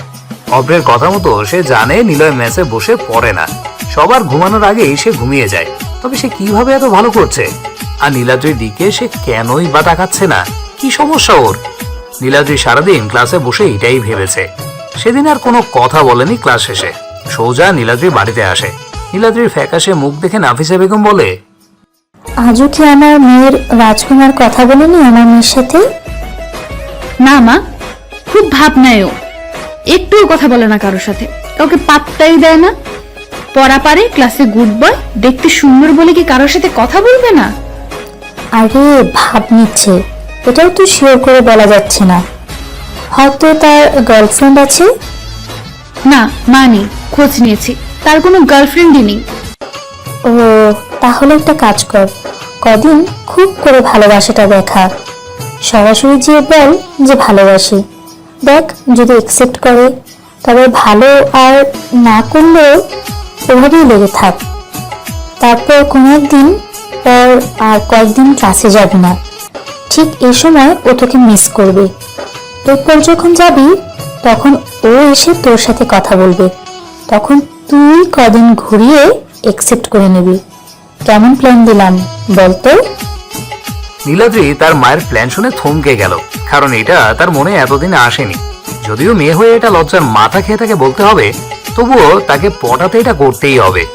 এসব ভাবতে ভাবতে নীলাদ্রি রাতের খাবার খেয়ে ঘুমিয়ে পড়ে। পরের দিন সে ভার্সিটিতে যায়, নিলয়ের জন্য অপেক্ষাতে থাকে। নিলয় তার নিজস্ব সময়ে ভার্সিটিতে প্রবেশ করে। দূর থেকে নীলাদ্রি তা খেয়াল করে, ঝটপট ভেবে নেয় সে কি করবে। তার মায়ের কথা মতো সোজা সামনে যায়। আবির, কিছু কিছু ব্যাপার থাকে, তা সচরাচর হয়, তবুও প্রকাশ্যে লজ্জা পেতে হয়। কেবল এর জন্য মেয়েরা লজ্জা পায়। কেন পায় জানো? কারণ এমন একটি ম্যাজিক্যাল শব্দ যা মেয়েরা শুনতে চায় ছেলেদের কাছ থেকে, কিন্তু যখন মেয়েরাই বলে তখন তা খুব লজ্জার কাজ। তবুও বলছি, ভালোবাসি আবির। নিলয় অবাক চোখে চেয়ে আছে নীলাদ্রির দিকে। নীলাদ্রি মাথাটা নিচু করে নেয়। নিলয় হা হয়ে ভাবতে থাকে, কোনো নোটিশ ছাড়াই এভাবে কেউ এসে তাকে প্রপোজ করবে সে ভাবতেই পারেনি। কিন্তু নিলয়কে তো এসবের মধ্যে জড়ানো যাবে না, কারণ তার একটি কালো ময় অতীত আছে, যা এই রঙিন বর্তমানে একদমই বেমানান। আরো আছে অন্য একটি গল্প। অতীতে নিলয় মাস্তান, the king of underworld. He is a gang leader. তাকে কেউ সবটা না জেনে ভালোবাসতে পারেই না। নিলয় তাকিয়ে নীলাদ্রির দিকে এসবই ভাবছে। নীলাদ্রি এবার মাথা তুলে তাকায়। আবির, কিছু বলছো না যে? সরি নীলাদ্রি, তোমাকে ভালোবাসতে পারবো না। কেন? ওই সিনিয়র আপুরা আছে বলে? হাসবা না এইভাবে। আমি তোমাকে ভালোবাসি, তুমিও আমাকে ভালোবাসবে, ব্যাস, আর কিছু জানি না। কি এমন কমতি আছে যে আমাকে তুমি ভালোবাসো না? দেরি হয়ে যাচ্ছে ক্লাসের। রাখো তো ক্লাস। কি তুমি, হ্যাঁ? কোথাকার কোন প্রিন্স? হ্যাঁ, ভালোবাসা কি তোমার জন্য হারাম নাকি? হারাম। আর প্রিন্সই তো। আমি সাধারণ কেউ না, এক অন্য জগতের প্রিন্স আমি। নিলয় কথাটি শেষ করে রহস্যময়ী এক হাসি দিয়ে চলে গেল। লজ্জা, রাগ আর বিরক্তি নিয়ে নীলাদ্রি কি করবে ভাবতে সে দেখলো পায়ের নিচে একটি ইটের টুকরো পড়ে আছে। ওটা তুলে এসে নিলয় থেকে ছুঁড়ে মারলো। নিলয়ের সাথে সাথেই ঘুরে ইটের টুকরোটি এক হাত দিয়ে ক্যাচ ধরে দূর থেকে এক গাল হেসে বলল, nice catch of me. Niladri আরো রেগে যেয়ে ঠোঁট কামড়ে ধরলো। নিলয় একদিকে হাসছে, অন্যদিকে তার মন খারাপ, কারণ এভাবে নিলয়ের জীবনে একদিন এসেছিল নেহা, কিন্তু সে হারিয়ে যায় আরো করুণ ভাবে। আবারও তার অনুরূপ হয়ে নীলাদ্রি আসার জন্য ব্যাকুল তার জীবনে, কিন্তু না, সে আর হারাতে পারবে না কাউকে। তাই তার জীবনে অন্য কারো আসার দরজাটা একেবারেই বন্ধ করে দিয়েছে।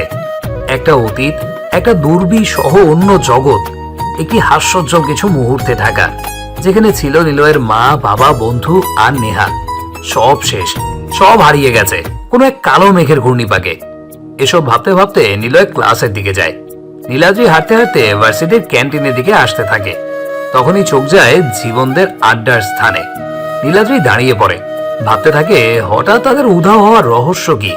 যে ছেলে মেয়েদের এত টিস করতো রেগুলার, অথচ আজ কয়েকদিন হলো তাদেরকে সে দেখছে না। বিষয়টা রহস্যজনক মনে করে সে আবার খুঁজতে লাগলো কারণ। আপাতত নিলয়ের কথা ভাবা বাদ দিয়ে সে জীবনের উধাও হওয়ার উপর একটু ভাবতে হবে। কথাগুলো ভাবতে ভাবতে নীলাদ্রি ভার্সিটির ক্যান্টিনে আসে। আবির, তোমাকে কতবার বলবো? কি? তোমাকে আর কিভাবে বোঝাবো? কি? তোমাকে আমি সত্যিই ভালোবাসি। নিলয় নীলাদ্রির দিকে তাকিয়ে হাসলো। নীলাদ্রি রাগি রাগি চোখে নিলয়ের দিকে তাকায়। নিজের ঠোঁট কামড়ে ধরে নীলাদ্রি তার রাগ কন্ট্রোল করে রাখছে। নিলয় এটা দেখে আরো মুচকে হাসি দিল। নীলাদ্রি এবার রাগে চোখ লাল করে বলল, ওই হাসির কারণ কি? এমনি। এমনি কেন? সোজা করে উত্তর দিতে পারো না? সোজা করে দিলাম। ভালোবাসো? না। কেন? কোনো কারণ নেই। কি সমস্যাটা কি তোমার? ভালোবাসতে কি সমস্যা দেখাও আমাকে? এর আগে তোমাকে অনেক মেয়ে তোমাকে ছ্যাঁকা দিয়েছে, যার কারণে তুমি আর কাউকে ভালোবাসতে পারবে না, তাই তো? নিলয় শব্দ করে হেসে দিয়ে পাশ কাটিয়ে চলে আসতে যাবে, তখনই নীলাদ্রি নিলয়ের হাত ধরলো।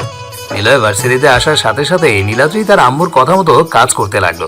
তবে আম্মুর কথা মতো সে কাজ করলেও নীলাদ্রি তাকে সত্যিই ভালোবাসে। একদিকে নিলয়কে ভালোবাসি বলতে আর বোঝাতে তার বেশ লাগছে, অপরদিকে এভাবে চললে নীলাদ্রি আরো নিলয়কে ভালোবেসে ফেলেছে। হাত ছাড়ো, আমি যাব। যাবা, কিন্তু বলো কারণটা কি? ভালো কেন বাসবে না আমায়? দেখো নীলাদ্রি, আমি একটা মরিচিকা মাত্র। আমাকে ভালোবাসা যায় না, কেবল আমার সাথে বন্ধুত্ব করা চাই। নিলয় আর দাঁড়ালো না, সোজা ক্লাসের দিকে সে পা বাড়ালো। একটু দূরে আসতে নীলাদ্রি দৌড়ে নিলয়ের সামনে যায়।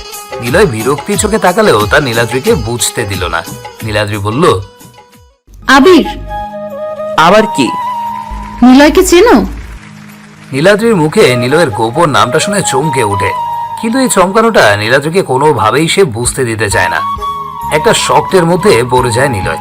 তার সারা শরীর যেন কাঁপতে থাকে। অনুভব করে তার কথা যেন গলাতে এসে আর বের হতে পারছে না। সারা শরীরটা যেন ঘামতে শুরু করেছে। এভাবে নীলাদ্রি এসে এমন একটা কথা বলবে নিলয় তা ভাবতেই পারেনি। নীলাদ্রি নিলয় চুপ থাকা থেকে ভাবতে থাকে, এর আবার কি হলো? নিলয়ের নাম শুনতেই সে হা হয়ে গেল কেন? তবে কি আমার সন্দেহ ঠিক যে নিলয়ের সাথে আবিরের কোনো যোগাযোগ আছে নাকি? তখনই নিলয় বলে, নিলয়? কে নিলয়? তুমি জানো না কে নিলয়? না তো, কেন? নীলাদ্রি কি যেন ভাবে, তবে নিলয় এক মনে ভেবেই চলেছে কোন নিলয়ের কথা বলছে নীলাদ্রি। যদি আমি হই তবে তো অনেক সমস্যা হবে। তবে কি নীলাদ্রিকে মেরে ফেলতে হবে? না, আগে জানি সে কোন নিলয়ের কথা বলছে। না, এমনি। আর নিলয় হলো আন্ডারওয়ার্ল্ড জগতের কিং, মাস্টার নামে পরিচিত সাধারণ মানুষের কাছে। আর গরিব, অসহায়, পথশিশু এসব মানুষের কাছে খুব ভালো একজন মানুষ। কোনো প্রকার মাদকের সাথে তার গ্যাংয়ের কোনো জড়িত ছিল না বা থাকতো না। তারা মাদক থেকে সমাজকে বাঁচানোর জন্য আরো চেষ্টা করত। সমাজের ভালো মানুষ সেজে যারা রাতে খারাপ কাজ করে বেড়াতো তাদের শাস্তি দিত নিলয়। মূলত এসব করে বেড়াতো নিলয়। আর দেশে আন্ডারওয়ার্ল্ড রিপোর্টার, হাই লেভেলের মাস্তান, বড়লোক মানুষ নিলয়কে একই নামে চেনে। তুমি কি নিলয়কে চেনো? নীলাদ্রির কথাগুলো শুনে নিলয়ের যেন কথা আর বের হয় না। সে অপলক চেয়ে আছে নীলাদ্রির দিকে। নিলয়ের ব্যাপারে সে অনেক কিছুই জানে, কারণ সে ক্রাইম জার্নালিস্ট নীলাদ্রি অথরা। নিলয় তা জানে, তবুও জিজ্ঞাসা করলো, তা তুমি তাকে চেনো কিভাবে? আর তাছাড়া ওরকম মানুষের সাথে আমার মতো এরকম গোছের মানুষের কিভাবে পরিচয় থাকতে পারে? আমি রিপোর্টার নীলাদ্রি অথরা, আর নিলয় হলো মাস্তানির এক লিডার। তাই তার ব্যাপারে জানার জন্য একটু সময় রিপোর্ট করতে বেরিয়েছিলাম, তাই জানি একটু। নিলয় চুপ হয়ে যায়। চোখে মুখে কোথা থেকে যেন এক অজানা ভয় তাকে চেপে বসতে লাগলো। নিলয় এক মুহূর্তে ভেবে নেয় যে নীলাদ্রি যেহেতু আসল নিলয়কে চেনে না, তাই সে তার সাথে বন্ধুত্বের অভিনয় করে খুব বেস্ট হয়ে নিলয়ের ব্যাপারে জেনে নেবে। প্ল্যানটা কাজে লাগিয়ে সে নীলাদ্রি আর নিলয়ের মাঝে যে ব্যাপারটা সেটা বুঝতে চায়। নিলয় বলল, দেখো নীলাদ্রি, আমি এসব মানুষদের চিনি না। তুমি বলো, ওরকম কেউ আমার পরিচিত হবে? না, আমি কনফিউশনে আছি। তবে কয়েকটা বিষয় পরিলক্ষিত হওয়ার পরই বুঝে গিয়েছি যে তোমার সাথে গ্যাংস্টার নিলয়ের পরিচয় রয়েছে। মানে আমি কি করলাম? কিছু করনি, তবে রিশানের সাথে তোমার ঝামেলা হয়। তারপর সে হসপিটালে। খোঁজ নিয়ে দেখেছি নিলয়ের গ্যাংয়ের কাজ। রিশানকে মারার মোটিভ কেবল তোমার কাছে আছে, সন্দেহ হয়। এরপর নেওয়াজ তোমার কলার ধরে হাতাহাতি করে, তারপর নেওয়াজ খুন হয়। এরপর জীবন তোমার সাথে ঝামেলা করে, জীবন এখন হসপিটালে। সব নিলয়ের কাজ, ভূতের মুখোশ পরে কাজগুলো করা। আর এটা কেবল নিলয়ের কাজই, যা অন্য কেউ সাহস পাবে না। তোমার কাছে মোটিভ আছে। নিলয় তোমার বন্ধু বা বড় ভাই, তুমি তাকে বলাতে সে এসব করেছে। এখন বলো নিলয় কোথায়? নিলয় চোখ বড় বড় করে তাকিয়ে থাকে। সে আবারও ভুল করে বসেছে, যার খেসারত এখন দিতে হবে। কি যে করি এখন? নিলয় বিষয়টা ঘোরানোর জন্য জোরে হেসে দেয়। নীলাদ্রি নিলয়ের এমন হঠাৎ হেসে দেওয়ার কারণ খুঁজতে থাকে মনে মনে। না পেয়ে সে রাগী চোখে তাকায়। হাসছো কেন? আরে ধুর, ওরকম একজনের সাথে আমার পরিচয়? হাসালে নীলাদ্রি, আমি চিনি না তাকে, সেও আমাকে চেনে না। আমি তাকে দেখিনি কোনোদিন, নামও শুনিনি। আজ তো প্রথম শুনলাম। কে এই নিলয়? দেখতে কেমন তা তো আমি জানি না। আমিও জানি না। তুমি হাসছো কেন সেটা বলো। হাসছি এর কারণ আমিও খোঁজার চেষ্টা করছি। আমার সাথে যাদের ঝামেলা হলো তারা আর ভার্সিটিতে কেন আসছে না। এতদিন খোঁজার চেষ্টা করছি, কিন্তু কোনো কারণ জানতে পারিনি। যাক, আজ তাহলে জানলাম। মানে কি? তুমি তাহলে বলতে চাচ্ছ যে নিলয়কে তুমি চেনো না? তাহলে এসব ঘটনার সাথে তোমার কোনো মিল থাকবে? কাকতালীয় তো হতে পারে। না, কাকতালীয় না। বলো নিলয় কোথায়? চিনি না। আর কেন? নিলয়কে এই যাবৎ তার কাছের লোকজন ছাড়া কেউ দেখেনি। সারা দেশের মানুষ তাকে জানতে চায় কিরকম দেখতে নিলয়। তুমি জানো নিলয়কে? বলো, না হয় আমাকে কিন্তু ভালোবাসতে হবে। এখন বলো কি করবে? কথাটি বলেই নীলাদ্রি ক্লাসের দিকে চলে যায়। নিলয় হাওয়ার মতো চেয়ে থাকে। নিলয় বুঝতেই পারেনি নীলাদ্রি তার উপর খোঁজটা সার্চ করেছে। যদি বুঝতে পারতো তবে সে এটা করতো না। নিলয় ভেবে নেয় মারার স্টাইল তাকে বদলাতে হবে, না হলে আরো ঝামেলাতে পড়তে হবে। সুতরাং নীলাদ্রিকে এখন আর এড়িয়ে চলা যাবে না। সে কি করে না করে সব জানতে হবে নীলাদ্রির সাথে থেকে। কথাগুলো ভাবতে ভাবতে নিলয় ক্লাসের দিকে যায়। ক্লাস শেষ করে তারা বের হলো। নিলয় বের হতেই নীলাদ্রি এসে সামনে হাজির। নিলয় আজ মুচকি হাসলো। নীলাদ্রি এমন দেখে ঘাবড়ে গেল, কারণ যতবারই নীলাদ্রি সামনে এসেছে নিলয় অন্যদিকে চেয়েছিল, না হয় নিচের দিকে চেয়েছিল। আর আজ কিনা তার দিকে তাকিয়ে হাসছে। ভাবতেই নীলাদ্রি খুশি আজ। তাহলে বলবে না নিলয় কোথায়? চিনি না নীলাদ্রি। সত্যি? তাহলে আমাকে ভালোবাসবে তো? তুমি আমাকে সত্যি ভালোবাসো তো? সত্যিই ভালোবাসি। ওকে, দেখা যাক। নিলয় আর নীলাদ্রি আজ প্রথমবারের মতো ক্লাস শেষ করে ক্যাম্পাসে বসে গল্প করছে। নিলয় কেবল নীলাদ্রির ব্যাপারে জানতে চায়। নীলাদ্রি নিলয়ের ব্যাপারে আর কি জানে, নিলয়ের ব্যাপারে আর কি জানবে, পরে সব কিছু জানার জন্য নিলয় তার সাথে থাকে। আর নীলাদ্রি আবির নামধারী আসল নিলয়ের পাশে বসে ভাবতে থাকে, আজ থেকে আবিরের উপর নজর রাখতে হবে। সে কি করে না করে সব জানতে হবে। যদি নিলয়ের ব্যাপারে সে জানে তবে তার উপর নজর রাখলে অনায়াসেই সে সব জানতে পারবে আর আবিরের সাথে থাকতে পারবে, কারণ সে ভালোবাসে আবিরকে খুব। সাথেও থাকা হবে, আবার খোঁজও নেওয়া হবে, খুব করে ভালোবাসা হবে। নিলয় ভাবে নীলাদ্রিকে সে ভালোবাসতে পারবে না, কারণ আমি একটা মাস্তান, সমাজের কাছে আমি অনেক খারাপ, বহু খুন করেছি। একজন ভালোবাসতো আমায়, সেও আমার কারণে হারিয়ে গেছে বহু দূর, এতটাই দূরে যে সে আর সেখান থেকে আসবে না। আর বড় কথা, নীলাদ্রি আমাকে ভালোবাসে যতটা, তার থেকে আমার গোপনীয়তার প্রতি আগ্রহ বেশি তার। যদি সেটা প্রকাশ হয় তবে সে আর আমাকে ভালোবাসবে না, তাই তাকে আমার অতীতের ব্যাপারে জানাবো না। যদিও জানাই তবে আমার হারাতে হবে এই চেনা শহরটাকে, চেনা মুখগুলোর মায়ার বাঁধনটাকে হারাতে হবে সবার থেকে। যদি হারাই তবে নীলাদ্রিকে সব জানিয়ে দিয়ে তাই হারাবো। সে আর খুঁজে পাবে না আমায়, কাউকে জানতেও পারবে না আর। তবে দেখা যাক সে কি করে। দুজন দুজনার মনের কথাগুলো পাশাপাশি বসে ভাবতে থাকে। মনের মাঝে তাদের অনেক কথা, অথচ বাইরে থেকে দেখলে বোঝা যায় না কত বড় অভিনেতা। আসলে মানুষ মাত্রই অভিনেতা, তাদের মনের মাঝে যা রাখে তা মতো কাজ করে না, করে তবে তা অভিনয়ের মাধ্যমে। অথচ এইরকম মানুষদেরকে আবার আমরাই অগাধ বিশ্বাস করি, ভালোবাসি, কাছের করে নিতে চাই। যখন তারাই হারাতে বসে তখন আবার কষ্টও পাই। বাসায় যাওয়া না? যাব। তোমাকে ছেড়ে ভালো লাগে না থাকতে। হাসো কেন? না, এমনি। আচ্ছা নীলাদ্রি, তোমাকে একটা কথা জিজ্ঞাসা করি। করো। নিলয়কে জেনে কি করবে? কেন, তুমি জানো নাকি? না, ভাবলাম আমি আর তুমি একসাথে নিলয়ের ব্যাপারে খোঁজ নিব, কারণ তুমি তো মেয়ে আর নিলয় তো খারাপ। তাই যদি তোমার কোনো সমস্যা হয়, তাই তোমার সাথে থাকতে চাই। রিয়েলি? নীলাদ্রি এমন কথা শুনে বেশ অবাক হয়। যাক, তাহলে আবির নিলয়কে চেনে না, হয়তো পুরনো কোনো শত্রুতা থাকতে পারে নিলয়ের সাথে ওদের, আর আবির কাকতালীয় ভাবে তাদের সাথে ঝামেলাতে জড়ায়। আজ থেকে তাকে আর ঝামেলায় পড়তে দেব না, সব সময় আগলে রাখবো। নীলাদ্রি এসব ভাবছে, আর নিলয় ভাবছে নীলাদ্রির সাথে থাকলে হয়তো আরো সেভে থাকা যাবে, আর সে কি করে না করে সব বুঝতে পারবে। এভাবেই দিনগুলো চলে যায়। নীলাদ্রি নিলয়কে ভালোবাসতে থাকে আরো, আর এদিকে নিলয় নীলাদ্রিকে ভালোবাসতে পারছে না, কারণ ভালোবাসাটা মিথ্যে দিয়ে তৈরি করা যায় না, তার মাঝে সবসময় সত্যতা থাকা দরকার। তাই তার অতীত তাকে বাধা দেয়। মাসখানেক পর ক্যাম্পাসে বসে আছে নিলয়। নীলাদ্রি দৌড়ে আসলো নিলয়ের কাছে। নীলাদ্রির দিকে সে তাকায়, চোখ মুখে কেমন অস্থিরতা। নীলাদ্রির এমন চাহনি দেখে নিলয় বলে, কি হয়েছে তোমার? ওই শোনো, একটা খোঁজ পেয়েছি। কিসের খোঁজ? নিলয়ের ব্যাপারে খোঁজ। কি রকম? নিলয় ভয় পায়। নিলয় ভাবে এবার মনে হয় সব শেষ হয়ে গেল, আর সে এখানে থাকতে পারবে না। তখনই নীলাদ্রি বলে, আরে নিলয় এখন এই শহরে আছে। আমার টিমের গোপন সূত্রে জেনেছি নিলয় এই শহরে আসার কারণ, কিন্তু তাকে খুঁজে পাচ্ছি না। কি কারণ? নিলয় নাকি ভালো ছেলে হওয়ার জন্য এই শহরে এসেছে। মানে সে আবার ভালো হবে নাকি? হবে না কেন? মানুষ কি সবসময় এরকম থাকে? তা ঠিক। তা কি কারণ বলে না তো? শোনো তাহলে বলি।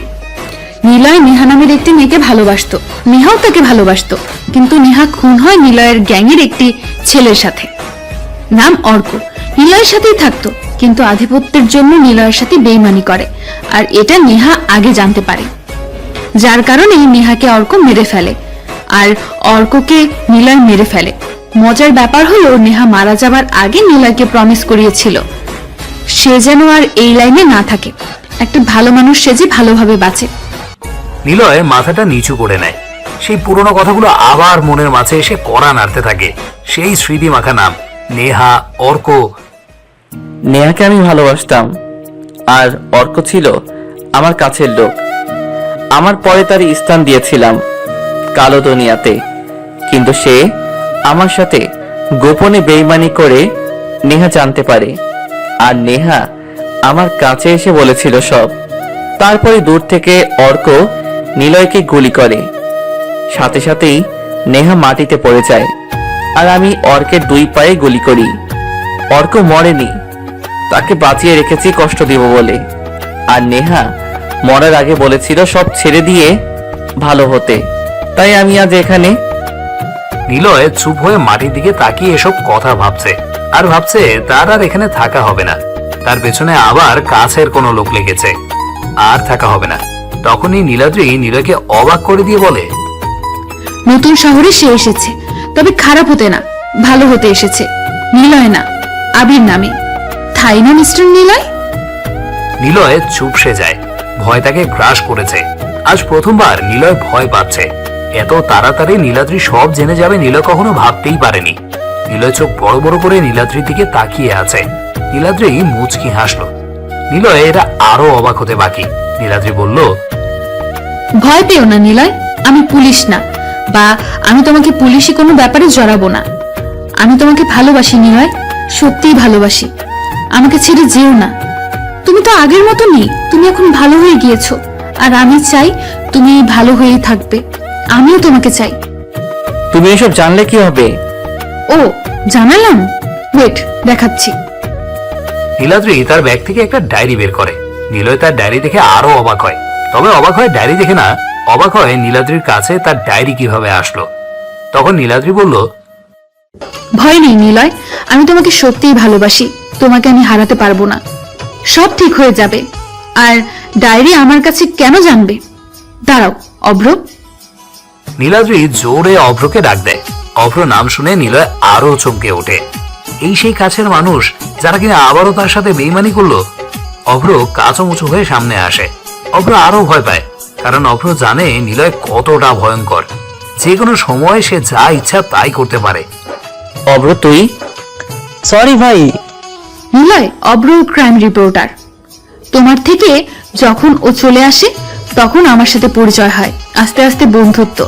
আমি তাকে রিপোর্টার বানাই, তাই না অভ্র? ঠিক বলেছিস।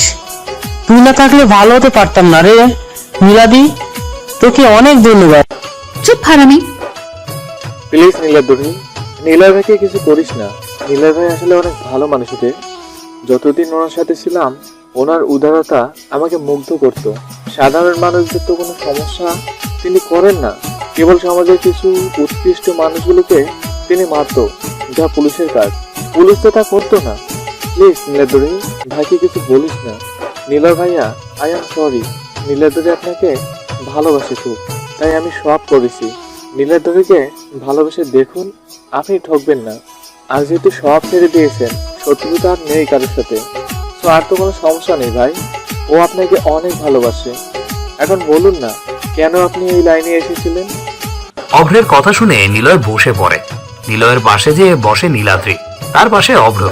নিলয় কিছুই ভাবতে পারছে না, কেবল এটা মনে মনে বলছে যে আর এখানে তার থাকা হবে না, আবারও ছাড়তে হবে কোনো এক নতুন শহরের খোঁজে। কেন এটা হলো? আমি তো এদের কোনো ক্ষতি করিনি, তবু কেন তারা এমন করছে আমার সাথে? অতীতটা ছিল অন্ধকারাচ্ছন্ন। এক টুকরো আলো ছোঁয়ার দৌড়ে আমি আলো রশ্মির খুব কাছে, কিন্তু সেই কোথায় একটা বাধা আলো অবধি এসেও ধরতে পারছি না। নিলয় এক মনে ভেবে যাচ্ছে। অভ্র বলে তখন, ভাই বলুন না, কেন আপনি মাস্তানিতে এসেছিলেন? আমরা এটা জানি না। ভয় নেই ভাই, আমরা পুলিশ ডাকবো না। নীলাদ্রি আপনাকে ভালোবাসে তো, আর আমাকে বিশ্বাস করুন প্লিজ ভাইয়া। অভ্রের কথা শুনে নিলয় চোখ তুলে তাকায়। অভ্র ভয় পেয়ে যায়, কারণ নিলয়কে সে ভয়ের কথা বলেছে, যে নিলয় কখনোই ভয় পায় না। নিলয় তো আরো সবাইকে ভয় দেয়। অভ্র মাথা নিচু করে নিয়ে আস্তে করে বলে, বলুন ভাই, আমরা জানতে চাই। কি জানতে চাও? নিলয় কেন মাস্তান? সূর্য ভাইকে দেখে সবাই চমকে ওঠে। সবাই পেছনের দিকে তাকায়। নীলাদ্রি আর অভ্র দাঁড়িয়ে যায়। কেবল নিলয় মাটির দিকে তাকিয়ে হাতের উপর দুই হাত দিয়ে নিচু করে বসে আছে। নীলাদ্রি আর অভ্র পিছনে তাকিয়ে দেখে সূর্য ভাইয়েরা, মানে নিলয় যেসব সিনিয়রদের সাথে কথা বলতো, সবাই এসে হাজির। কি হলো, সবাই চুপ কেন? জানো নিলয়কে? এই ভার্সিটির ছাত্র নেতা। আমি ওর হয়ে সব করেছি। কেবল গোপনে নিলয় সব কাজ করে দেয়। এই ভার্সিটির প্রতিটা সমস্যা ও ঠিক করে দিয়েছে। নিলয় আসার আগেই সে নেতা হয়। নেওয়াজের মতো মাস্তানকে সে আর আসতে দেয় না এখানে। এখন দেখো, ভার্সিটিতে কোনো টিচার নেই, কোনো বদমাশ নেই, কোনো সমস্যা নেই, কোনো মাস্তানদের নেশাজাত দ্রব্য বিক্রি করে না। ভাই বাদ দেন এসব।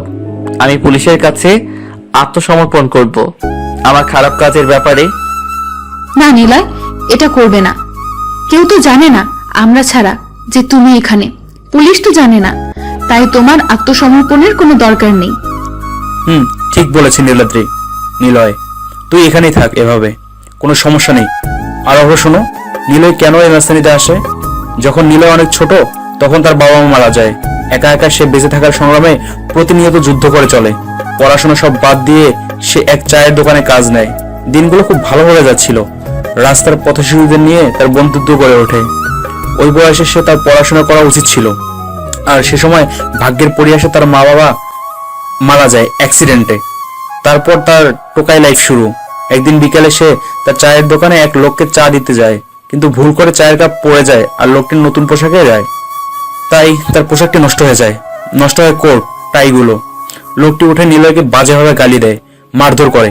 সে বলেছিল, মারেন ঠিক আছে, তবে বেজন্মা বলে গালি দিবেন না স্যার, আমরাও তো মানুষ। কথাগুলো শুনে লোকটি আরো মারতে থাকে তারে। এই কারণে চায়ের দোকানদার মালিক নিলয়কে মারে আরো, এবং তাকে বের করে দেয়। সে এমনিতেই একা, তার উপর শিশু নির্যাতনের মতো খারাপ কাজে নির্যাতিত। এরপর আমি সেখান থেকে চলে আসি। যশোরের রাস্তার অলিগলিতে হাঁটতে থাকি। ক্লান্তিতে আর ক্ষুধায় আমি আর না পেরে কোন এক গলি রাস্তার ল্যাম্পপোস্টের নিচে চেয়ে বসে থাকি। কখন যে ঘুমিয়ে পড়ি বুঝিনি। যখন ঘুম ভাঙে তখন অনেক রাত, সারা গায়ে রক্ত জমে আছে বেয়ে বেয়ে পড়ে। মায়ের চোটে গায়ে থাকা সাদা সেন্টো গেঞ্জিটাও ছিঁড়ে গিয়েছে। আমি তখনও ল্যাম্পপোস্টের নিচে বসে আছি। তখন 12টা পার হয়েছে, অনুমান করে বলতে পারি। একা একা বসে আছি, কেউ নেই আশেপাশে। কেবল দূর থেকে দূরে ল্যাম্পপোস্টের আলো দেখা যায়। ঠিক তখনই শুনি, শালা কুত্তার বাচ্চারা, দেহটাকে খুবলে খুবলে খেয়ে টাকা অল্প দিয়ে চলে যাচ্ছিস। দেহটাকে বিক্রি করি বলে আমরা কি মানুষ না? সমাজের চোখে আমরা বেশ্যা বলেও কি আমাদের বাঁচার অধিকার নেই? আমরা কি নিজের জন্য বেশ্যাগিরি করে বেড়াই? একটা পেটি তো আল্লাহ দিয়েছে। যা শালা কুত্তার বাচ্চা। কণ্ঠটি একটি মহিলার। আমার থেকে একটু দূরে একটা কালো রঙের গাড়ি থেকে তাকে ছুঁড়ে ফেলে, আর উনি উঠেই কথাগুলো বলে। সেদিন বুঝিনি তার কথা বলা, তবে তার শরীরের দিকে চোখ যেতেই নামিয়ে ফেলি। শরীরের পোশাকগুলো গোপন স্থানে অনেক ছেঁড়া, রক্ত মাখা কেমন একটা শরীর। আমি হেঁটে ওনার কাছে গেলাম। ছোট, আমি জানি না কিভাবে কথা বলতে হয়, তবুও সেদিন বলেছিলাম। বইয়ে পড়েছিলাম মানুষ মানুষের জন্য, কিন্তু কথাটা ভুল মা। আমার কথা শুনে মহিলাটি আমার দিকে তাকায়, আমিও ওনার দিকে তাকিয়ে থাকি। মুখটা কি মায়াবী একটি মুখ, যেন স্নেহতে ভরপুর। মায়ের ভালোবাসা যেন উপচে পড়বে এমন মুখ। কি সুন্দর চাহনি, মমতার দৃষ্টি ছিল। আমি হা হয়ে কেবল ওনার চোখের দিকে তাকিয়ে দেখছি। হয়তো আমার কথাটা ওনার ভালো লেগেছে, তাই তিনি আমার পা থেকে মাথা অবধি দেখছে। আমাকে বলল, এই কে তুই? এভাবে হা হয়ে তাকিয়ে কেন আছিস? আমাকে মা ডাকছিস কেন? জানি না, তোমাকে আমার মায়ের মতো দেখতে লাগছে। কেন, তোর মা নেই? থাকলে এভাবে এখানে থাকতাম নাকি? বেশ কথা বলিস তো দেখছি। নাম কি তোর? নিলয়। তোমার নাম কি? বাপরে, এত সুন্দর নাম! আর আমাকে তো কেউ নাম জিজ্ঞাসা করে না। আজ তুই জিজ্ঞাসা করলি, যে খুব ভালো। তবে নাম হলো রাবেয়া, সবাই রেব বলে ডাকে। ছি, কি বিশ্রী এই বেশ্যা শব্দটি। আমি ডাকবো না এটা বলে, আমি মা বলে ডাকবো। আমার কথা শুনে মহিলাটি এক দৃষ্টিতে তাকিয়ে থাকে। আমার পোশাক আর শরীরের অবস্থা দেখে হয়তো কেঁদে ফেলেছিল তিনি। আমি কেবল ফ্যাল ফ্যাল করে দেখছি। আমি কাঁদি না, তাই চোখ দিয়ে পানিও বের হয়নি, কিন্তু কোথায় যেন একটা চাপা কষ্ট বের হয়। তিনি বলেন, তোর এই অবস্থা কেন? সুজন কাকুর চায়ের দোকানে কাজ করতাম। ভুল করে আজ এক ভদ্রলোকের গায়ে চা সহ চায়ের কাপ পড়ে। এরপর ওনারা আমাকে খুব মারে। চায়ের দোকানে যতদিন কাজ করেছি, সুজন কাকু তার টাকা না দিয়ে উল্টো আমাকে মেরে আমাকে বের করে দিয়েছে। জানো মা, আমি বারবার বলেছিলাম আমি ইচ্ছে করে করিনি। বারবার বলেছিলাম আমি চলে গেলে আমি খাবো কি করে। মা, মানুষ তো কেবল বেঁচে আছে পেট ভরিয়ে, তাই না মা? আমি সেই দুপুর থেকে খাইনি। আসার সময় বলেছিলাম একটা রুটি দিতে, দেইনি মা। উল্টো আমার জিভ টেনে গরম পানি ঢেলে দিয়েছে। দেখো। আমার কথাগুলো শুনে উনি কেঁদে ফেলে। আমি কাঁদিনি, কেন জানি না আমার চোখ দিয়ে পানি বের হয় না, তবে কেবল কষ্টটাকে অনুভব করতে পারতাম খুব। উনি কান্না করতে করতে আমাকে জড়িয়ে ধরে হেসে হেসে বলে, বেশ কথা বলতে পারিস তো তুই, এইটুকু বয়সে অনেক কথা বলতে পারিস, কোনো বাধা নেই। তোকে আমার খুব ভালো লেগেছে, আমার সাথে যাবি? যদিও কিন্তু আমি একজন খারাপ মানুষ, তবে চিন্তা করিস না তুই, তোকে আমি খাওয়াবো, পড়াবো, স্কুলে ভর্তি করে দেব। আমাকে মা ডেকেছিস, আমার ছেলের কথা মনে পড়ে গেছে। তোর মতো চঞ্চল ছিল রে, ওর নাম ছিল আবির, তোকে আমি আবির বলে ডাকবো, কেমন? আমি কিছু বলিনি, কেবল মাকে শক্ত করে জড়িয়ে ধরলাম। উনি ওনার বাড়িতে নিয়ে গেল, ছোট করে একটি বাড়ি, তবে পরিষ্কার পরিপাটি করা বাড়ি। আমাকে সেখানে থাকার জন্য ঘর দেয়। ক্লাস 5-এ আমাকে ভর্তি করে দেয়। আমি পড়াশোনা শুরু করি। উনি তার কাজ করত। রোজ সন্ধ্যায় বের হতো আর বাসায় আসতো ভোর রাতে, গভীর রাতে।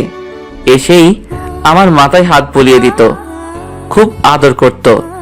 যখন ক্লাস 10-এ উঠলাম তখন সবাই আমাকে বেশ্যার ছেলে বলে ডাকতে থাকে।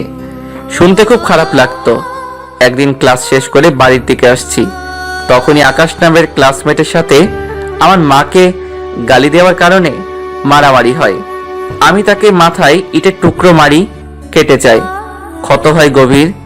ভয়ে দৌড়ে বাড়ির দিকে আসছি আর ভাবছি আজ মাকে যে বলবো এসব ছেড়ে দিতে।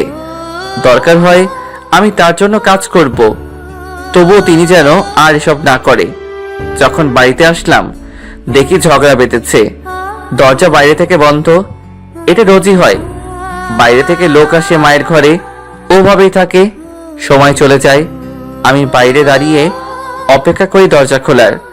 যখন বের হই তখন আমার দিকে তাকিয়ে লোকগুলো হেসে বলে, বেশ্যার ছেলে। তখন কেবল মাটিতে তাকিয়ে চুপ করে থাকতাম। সেদিন দাঁড়িয়ে আছি আর ভিতর থেকে টাকা কম দেওয়া নিয়ে মায়ের সাথে লোকটার ঝগড়া হয়। এক প্রকার অনেক বড় হয় ঝগড়াটা। তখনই আহ বলে চিৎকার শুনি। তারপরে এক লোক জোরে হেঁটে বের হয়ে যাচ্ছে আর বলছে, তোর মতো বেশ্যা মরলে কিচ্ছু হবে না শালি। আমি দৌড়ে ভিতরে চেয়ে দেখি আমার মাকে ওই লোকটি আমাদের বাড়ির ছুরি দিয়ে মেরে চলে যাচ্ছে। আমি এটা দেখি। আবির, চলে যাচ্ছি, ভালো থাকিস, ভালো কিছু করিস দেশের, সমাজের জন্য। আর টাকা খুব খারাপ জিনিস রে, টাকা থেকে দূরে থাকিস। হাসি রে। উনি মারা যায়। আমি ফেল করে চেয়ে আছি, জানি না তখন আমার কি হলো। আমি ওনার পেট থেকে ছুরিটা বের করে দৌড়ে বাইরে আসি। বাইরে এসেই দেখি উনি তার গাড়ির কাছে যাচ্ছে জোরে হেঁটে। আমি আরো জোরে দৌড়ে ওনার পিছন থেকে যত জোর ছিল সবটা দিয়ে ছুরিটা তার পেটে ঢুকিয়ে দেই, এরপর পালিয়ে বেড়াই। আস্তে আস্তে মাস্তানিতে চড়িয়ে যাই। এরপর যখন টপ মাস্তানিতে ঢুকে যাই তারপরও পড়াশোনা করি। পুলিশগুলো আমাকে ভয় পেত। অনাথ আশ্রম চালাতাম।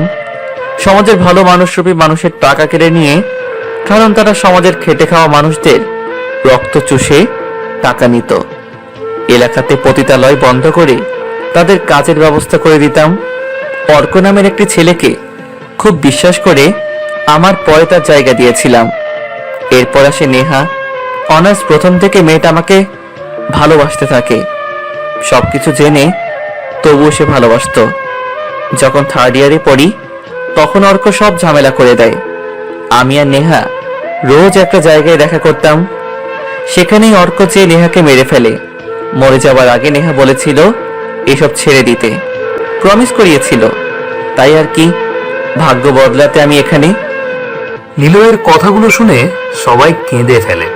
কেবল নিলয় মাটির দিকে তাকিয়ে কথাগুলো এক মনে বলে ফেলে। নিলয় হাসছে। নিলয়ের এটাই স্বভাব। অতি কষ্টে সে কষ্টটাকে চেপে রেখে হেসে দেয়। এরকম হাসি মুখের মানুষদের মনের ভেতরটা যে কতটা কষ্টের তা কেবল সেই জানে।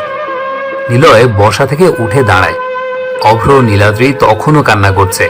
নিলয়ের উঠে দাঁড়াতে দেখে তাকালো সবাই তার দিকে। নিলয় বলে, তুর্য ভাই, আপনারা যান, সব সামলাবেন আপনি। অভ্র যা, নীলাদ্রির সাথে কথা আছে। আর যদি মনে করিস আমাকে পুলিশে দিবি তো যা, পুলিশ নিয়ে আয়। নীলাদ্রির সাথে ততক্ষণ একটু কথা বলি। অভ্র উঠে দাঁড়িয়ে কোনো কথা না বলে নিলয়কে জড়িয়ে ধরে কাঁদতে কাঁদতে চলে যায়। নীলাদ্রিও উঠে দাঁড়ায়। নিলয় বলে, নীলাদ্রি, এখন হয়তো বুঝতে পারছো যে আমি কেন তোমাকে ভালোবাসতে চাই নাই। কারণ আমার খারাপ অতীত আছে, এসব জেনে ভালোবাসতে না। আর তাছাড়া আমার অনিশ্চিত জীবন, কেবল একটু ভালো হওয়ার চেষ্টাতে এই অবধি এসেছি, কিন্তু আর সেটা হবে না। আমি আবারও আন্ডারওয়ার্ল্ডে চলে যাব, দেশে ক্রাইমের রাজ করে তুলব। এখন নিশ্চয়ই বলবে আমাকে আর ভালোবাসো না। জানি তো, এসব জানার পর একটা খুনিকে কেউ ভালোবাসতে পারে না। আমি চলে যাচ্ছি নীলাদ্রি, তুমি ভালো থেকো। আমি তোমাকে একদিন ভালোবাসতে যাচ্ছিলাম, কারণ কেন জানি না তোমাকে খুব ভালোবাসতে ইচ্ছে করত। হয়তো এমন হবে বলে আর সেটা আগাইনি। ভালো থেকো নীলাদ্রি, আমি চলে যাচ্ছি আলোর জগৎ থেকে। যদি বলো যে আমাকে পুলিশে দেবে, তবে আছি, যাও নিয়ে আসো। আর না হয় আমাকে নিয়ে চলো পুলিশ স্টেশনে। নিলয়ের কথা শুনে নীলাদ্রি অবাক চোখে তাকায়।